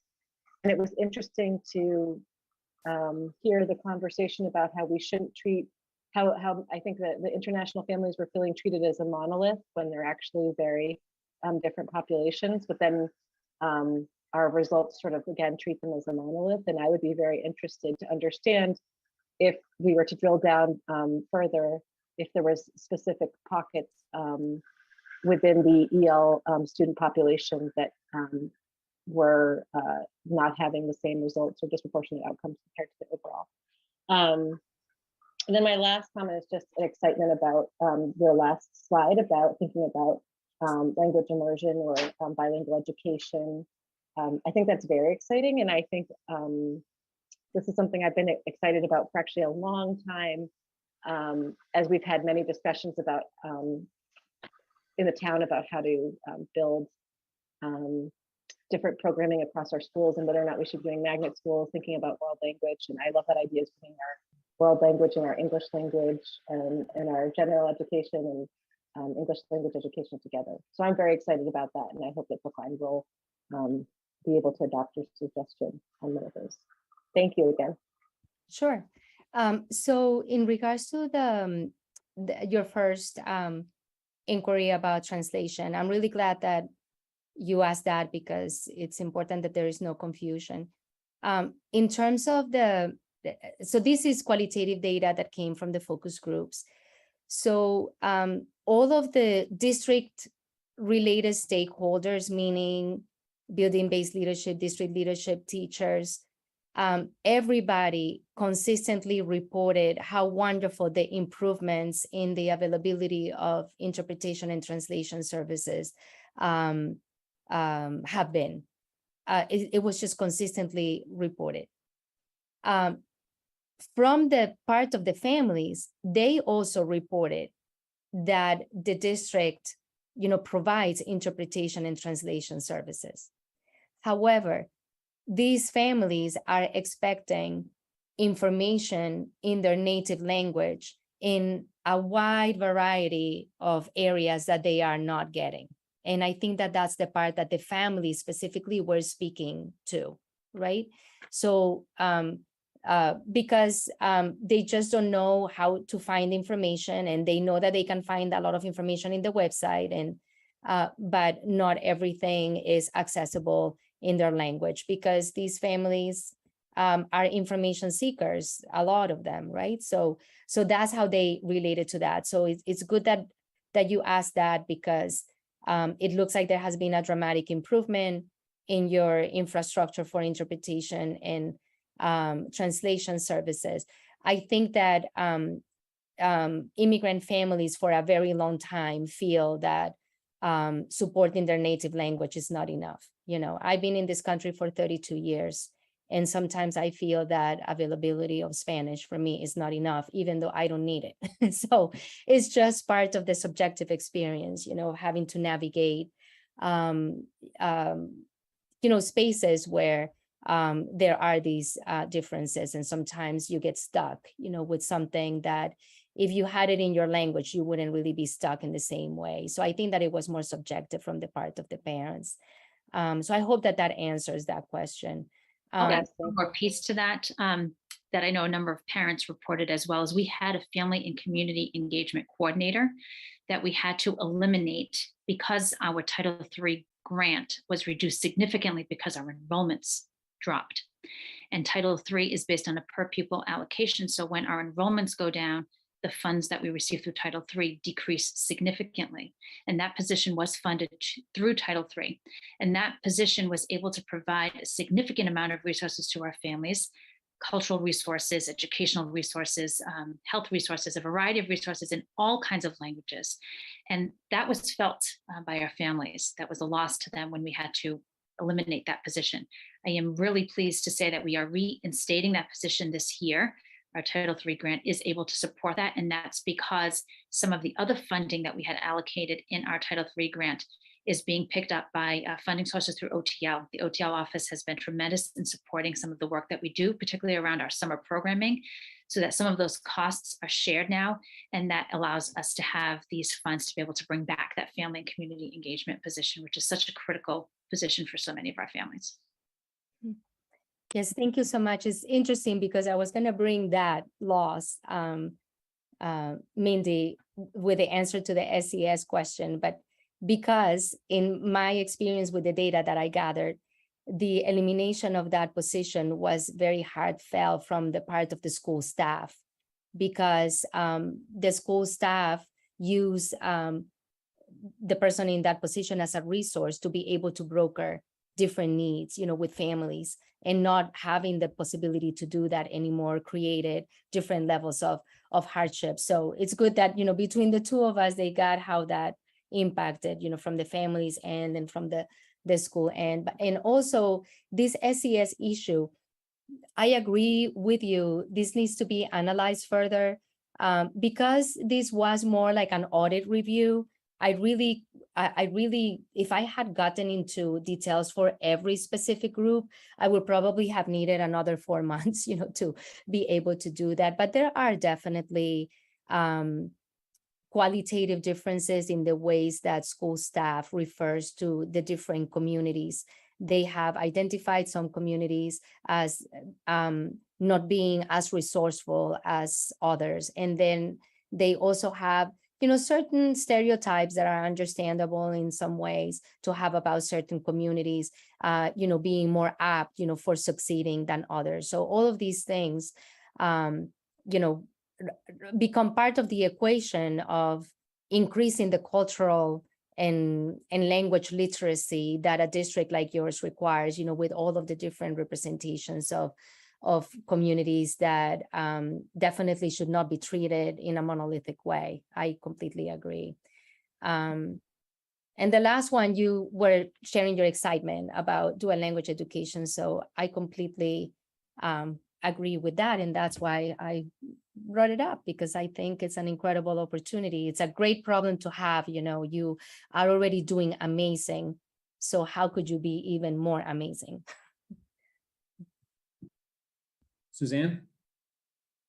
Yeah, thank you, David. Thank you, Dr. Rojas. I could just think about this for the next 10 hours and still be thinking. I just loved all this that you gave us. There's a lot to think about. There are a couple of things I was wondering about. When you talk about prong 2 and a qualified instructors or staff, you gave it an established. And I think you said most of the teachers have gone through the state training, right? But when you talk about prong 1, you mentioned that our classroom teachers did not have enough background and enough time to meet with the ESL teachers. So I'm wondering,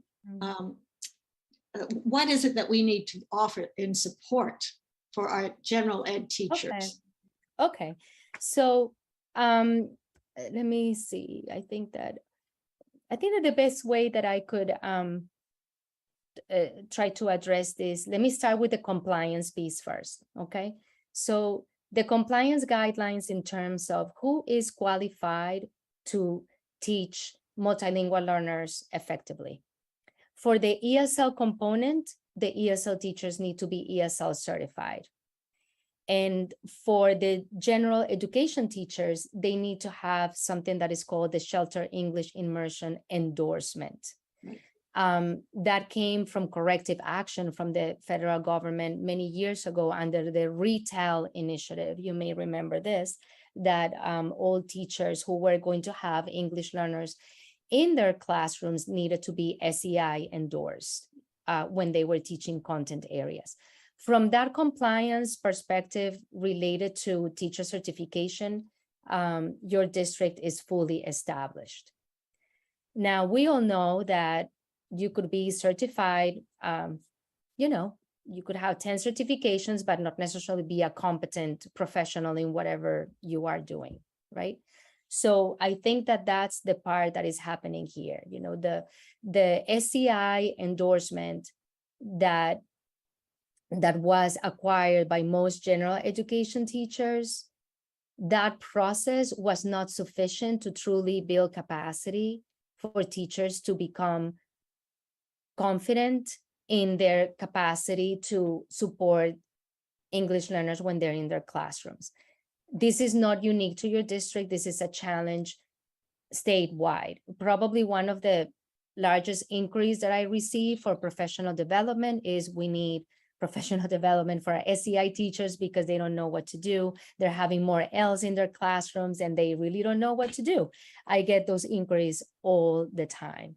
Even though it's been a few years, it's just really difficult, to acquire that capacity because the professional development doesn't get targeted enough over a certain period of time to truly develop that know-how.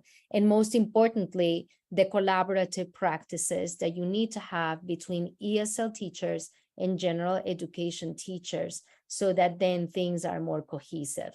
We all know that districts are very challenged already in finding collaboration time for teachers, period. Just within their lane, right? Within their grade or within their subject. And now we're talking about cross area collaboration. So I know that's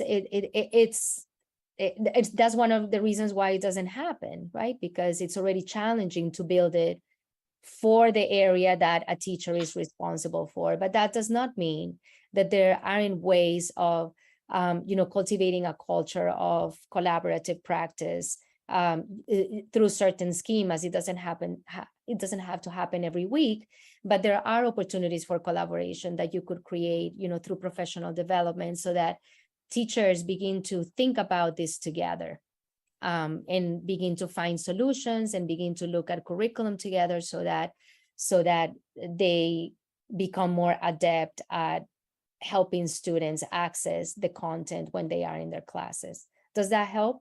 It does, thank you. Yeah. Okay. And so I was wondering, when you were talking to the families, did you hear differences between families that were in a program that was, what do we call those programs? That are specific to a language. Like when you did the chart, you noticed that, the Koreans are here and the native language support.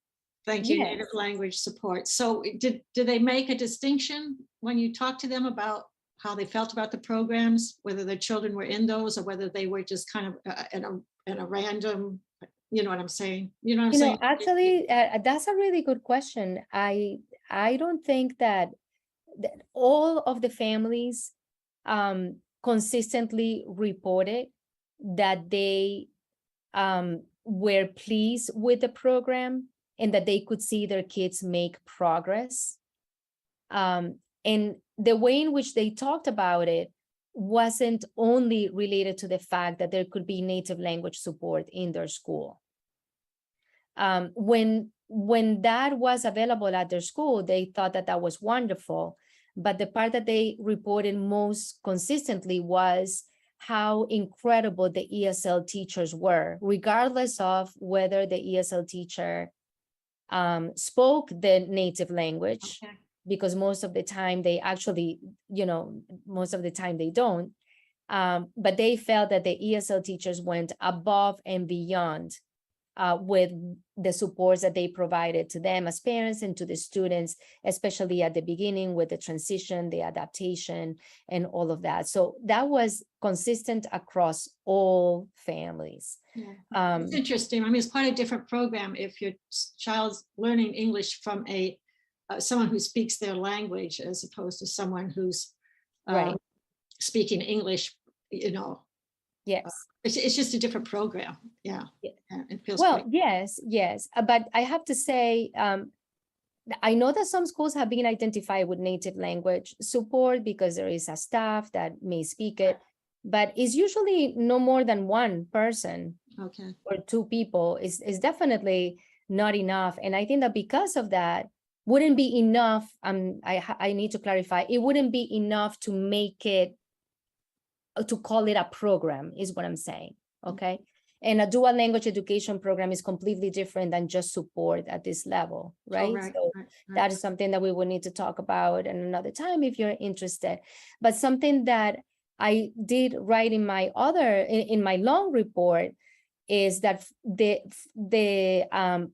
building-based leadership had more to say about the native language designation in their buildings.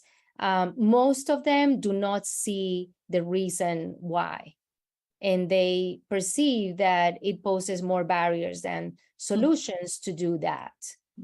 So there was more input in regards to how serviceable is to have that type of structure and allocation, in the different schools based upon the native language support. Yeah. When there is only one staff, for example. I'll just make one other comment, and that is I too am excited about a dual language program or immersion program, but I'm wondering if this isn't for you, but for us to think about, we're thinking about a world language review and somehow those somehow overlap. Absolutely. I'm glad that you said that. Most districts who are being successful in bridging their dual language education into middle school and high school do it in collaboration with world language programs. And just to ease this a little bit, if you are interested, dual language education usually happens one grade at a time, starting in preschool and or kindergarten, and then you add a grade per year. It could never be something that you start, like you couldn't start a full strand kindergarten through fourth grade in a school. It takes a lot of work, it takes planning, and it takes a lot of work, it takes a lot of conditions, which you naturally have, but you would still need to learn about it, plan for it, structure it. There are many resources available that would allow you to do that beautifully and confidently, but don't think about something that you could have already in middle school or in high school. But the fact that you're thinking that way, see, it's already, it's great. You know, not everybody has that sense of thinking about how there could be co-alignment, you know, with world languages. And one of the reasons why the Look Act actually was so successful to pass was because of that collaboration between the advocacy nonprofits for English learner education, dual language education, and world language education. Those three women that I showed you in that picture who are like awesome, they represented each one of those. And that's why that bill was successful to bring dual language education and bilingual education back. Thank you so much. Yeah. Sure. Any other questions? Just a question I have is, were you able to look at student performance on a subject matter, subject by subject, beyond MCAS scores? The reason I ask that is a subject such as math, which is at least somewhat less language dependent. Do we see greater levels of success in math? I was not able to look at subject to subject. I only analyzed the MCAS data. I wouldn't have known, to be honest, I wouldn't have known how to, you know, request other than grades. And I mean, I usually don't go into that level of detail for these evaluations. It would be interesting, you know, to do that. Did you have that information perhaps at the high school level with the AP class statistics? It might be helpful to know whether, for instance, the 8 students in 2019 who were in AP classes, were they all in a particular subject area? Was it evenly distributed? Mm-hmm. I think that all of those are great points. You know, these reviews are meant to be more on the broader perspective, but then it allows you to generate, right, all of these questions, because now there is this foundation of performance, of understanding performance. So from there you can build on and go deeper. They're all very interesting questions. I think that it would be a very useful exercise. All right, thank you. David, I can tell you, David, that the students who are in our AP courses, our English learners, are math and science. Okay, thank you. And I'll be glad to support if you want, you know, if you want a deeper analysis on some of these things. I could coordinate with Mindy and get some of those analysis done if that is something that you would like. Thank you. Helen? You know, I really think we need to congratulate Mindy, and thank you, Dr. Rojas, for the report, first of all.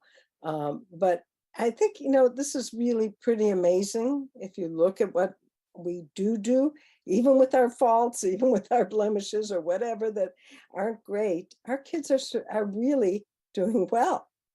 You know, yes, some of it is from their background. There's no doubt about that, but that doesn't always mean that kids are going to learn English. And that's the purpose of this program, to help them to learn the culture and the language. so that they can succeed in school. And I think it's, I mean, I've heard these kinds of reports over the years. I've been on the school committee for 30 years, Dr. Rojas. So, and our kids within 2 years are usually out of ELL, which is really pretty amazing. So anyway, that's my thing. And thank you to your team, Mindy, and to you especially for your incredibly hard work to make that I happen. do have to add to that, and I was gonna just ask you for one more minute, knowing that we are transitioning, but I did actually want to speak to that. Hopefully you'll be okay, Mindy, with me saying this, but I have worked with many districts, and I worked in the Worcester Public Schools for 17 years. I had not had the experience of seeing ESL teachers and stakeholders that are not related to English learner education refer to the L department and to Mindy and to her team with the respect and I don't even know how to say it, because it wasn't just respect, but the level of esteem that they have for the L department and for the teachers is just incredible. I am a ferocious advocate for the legitimacy of ESL teachers, because they are very much in the lowest totem pole in terms of legitimacy in Massachusetts. And in Brookline, that is not an issue.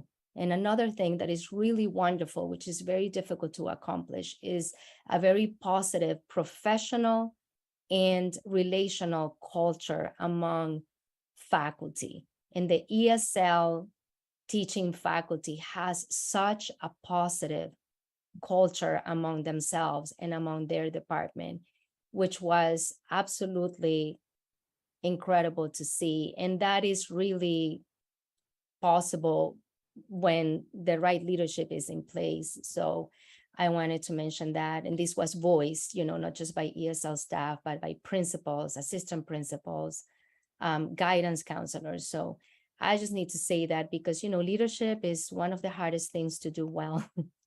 And when you are able to create a positive school culture and make people feel that they belong, that they are respected, that they are given what they need, and that people understand what they're supposed to do, even though they may not be able to do it every day because of barriers, constraints, or it's just really very hard to do. And you do have that, which I think is another wonderful condition to keep moving down the road for excellence. You have wonderful conditions to keep adding in your portfolio of options for that. So hopefully you're okay with this, Mindy.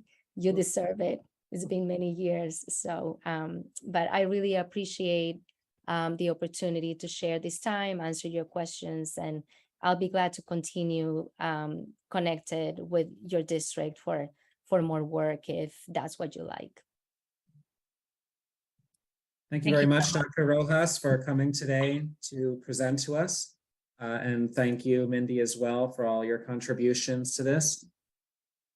And David, I will send over the report from DESE so that you can have those two areas that we were not fully in compliance. It was around the evaluation, and the second was we were placing English learners in classrooms with teachers who did not have their SCI endorsement. So this year we underwent a rigorous process with the data team, with HR, in collaboration with OTL, to ensure that our English learners are only placed in classrooms with core academic teachers who do have the SCI endorsement. All right, thank you for that information. Thanks, Mindy. All right, so with that, we will move on to subcommittee and liaison reports. Dr. Rojas, you're welcome to stay if you want to. I don't expect you will, but thank you very much for your presentation. All right, so subcommittee and liaison, you too. So subcommittee and liaison reports. Given that we are an hour and 45 minutes behind, I'm hoping we can run through this pretty fast. So unless someone has a burning desire to update us on their subcommittee or liaison, I would recommend passing. Go ahead, Mariah. I'm going to skip finance and accounts payable. I just want to say, because this is kind of exciting, that Stephen and Nancy and I had our first meeting with the parent leaders this morning. It was really great to be able to talk with them. We took a request for agenda items the week before, and we discussed the agenda items that they were interested in. And it was really great to be able to connect. And we're going to be meeting with them every other month throughout the year. And that's just to remind people that's PTO co-chairs and other PTO leadership, CPAC leadership, BEF parent reps, school site council members, and I think that's probably most of them. I think METCO, PTO, possibly LPAC, but there is about 55 or so parents in the parent leader group. All right. Nancy? I just wanted to say really quickly that Mariah did a really, really, really good job moderating that meeting. And I'm hoping, I just think that this is the beginning of a really good open channel. And I see this, I think that people were engaged. I think that people are talking about it. And I think that people were really grateful for it. So I'm really glad. I'm proud of school committee for starting that. Suzanne? That's it. Yeah, I just have a quick one.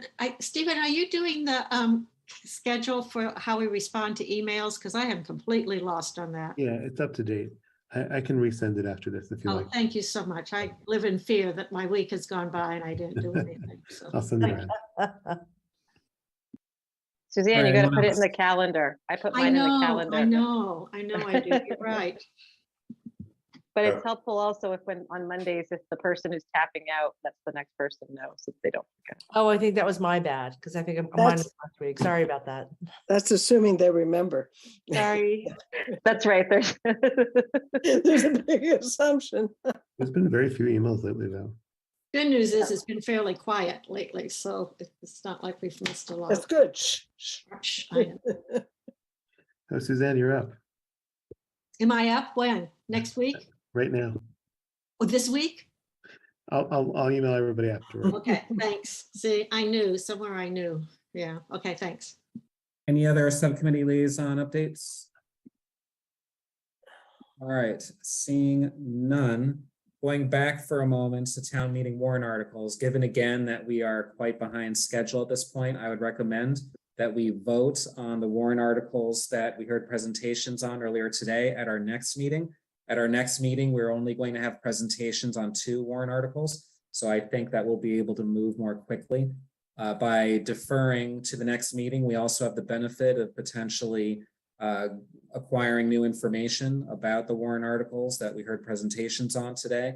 During this season of prior to town meeting, oftentimes warrant articles will change and we'll see new language. And so to the extent that some of these articles might have new language by the time we reconvene on the 27th, that would be helpful information to have. Andy? So I'm imagining that on warrant article 37, we might want not just to take a vote, but to work carefully on a statement for that one. So I wonder if before the next meeting, someone can be assigned to draft something so that we have something to look at. Well, I think my connection froze. Do you mind just repeating what we're talking about? Which one? I was saying about warrant article 37 that I would envision that we would want to work carefully on a statement in addition to taking a vote, perhaps. And I was suggesting that somebody be assigned to possibly draft something in preparation for the next meeting.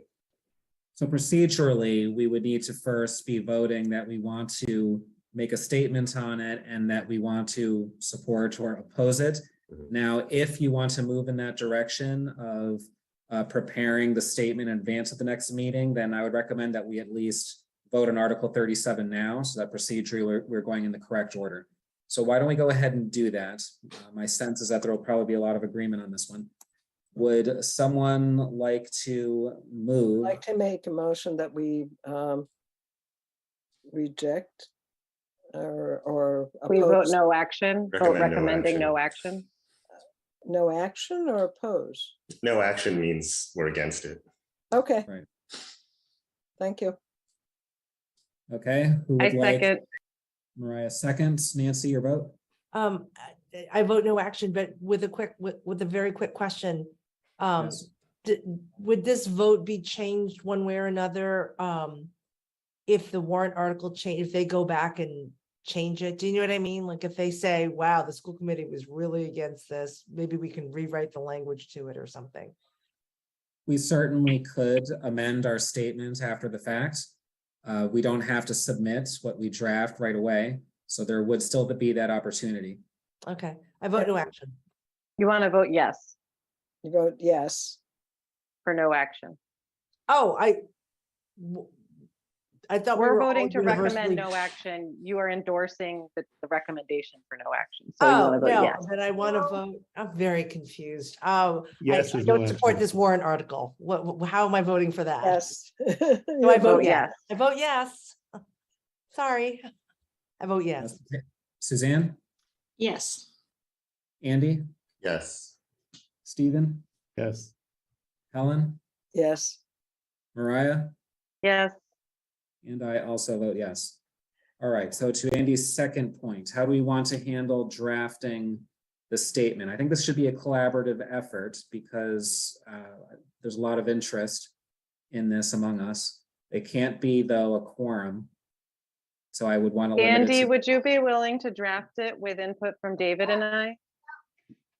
I'm very bandwidth limited, but I have a lot of information. Sure, I don't mind doing that, but I will need quite a bit of input from others. So. All right, so why don't we do that? So it'll be me, you, Andy, and Mariah. Okay. Can Do I we want just to say run through? one thing? Well, is there to- anybody else who wants to be? Oh, we can have 4 people. So We is can there have anyone 4. else who would like to be like to have input on this?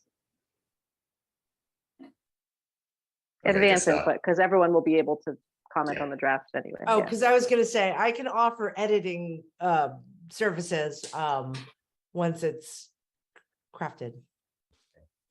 All right. All I wanted to say to Nancy, if I could, David, Yes, go ahead. that if you vote with the majority on something, you can always ask for reconsideration, so that if they change it, we could ask for reconsideration and then, but you have to vote with the majority. Yeah, got it. Thanks, Helen. That's helpful. Robert's Rules of Order, one thing I learned. All right, maybe this would go more quickly than I initially thought at this point. So let me just go through the other ones. So Oh, Article no, 10. no, let's not. Sure. How do others feel? Do you want to just get this over with or move on? I I could think do let's it go through them. They're not that many more. All right, so I think Article 10. we could do 38. I think that'll be pretty quick. Don't you think? Okay, so would someone yeah. like to move Article 38? Yeah, I'll move it. Favorable All right. action. I can second. Okay, thank you, Helen. Suzanne, your vote? Yes. Andy? Yes. Stephen? Yes. Helen? Yes. Nancy? Yes. Mariah? Yes. And I also vote yes. The other ones are possibly a little more complicated. So the last one I'll do is just special town meeting Article 2, the Pierce bonding vote, which probably will be rendered moot, but just in case, I'm going to move favorable action on that. Is there a second? I second. You, Helen, your vote, Suzanne? Yes. Andy? Yes. Stephen? Yes. Helen? Yes. Nancy? Yes. Mariah? Yes. And I also vote yes. All right, so we'll take up 10, 11, and 13 at our next meeting. Is there any new business? All right, seeing none, I am going to move that we meet in executive session pursuant to Massachusetts General Laws, Chapter 38, Section 21A for the following purposes. Purpose 3, to discuss strategy with respect to collective bargaining with the Brookline Educators Union, BEU Unit A grievance, if an open meeting may have a detrimental effect on the bargaining and litigating position of the public body, and the chair so declares. Purpose 6, to consider the purchase, exchange, lease, or value of real property, if the chair declares that an open meeting may have a detrimental effect on the negotiating position of the body. Temple Ohavai Shalom, 1187 Beacon Street. And purpose 7, to review and approve executive session minutes from the following meetings, September 1st and September 29th. Is there a second? Thank you, Stephen. Your vote, Suzanne? Yes. Andy? Yes. Stephen, Yes. Helen, Yes. Nancy, Yes. Mariah, Yes. and I also vote yes. We will not be returning to open session, and we do have a separate link for this. So for members of the public, thank you for staying with us tonight, and we will see you again on October 27th.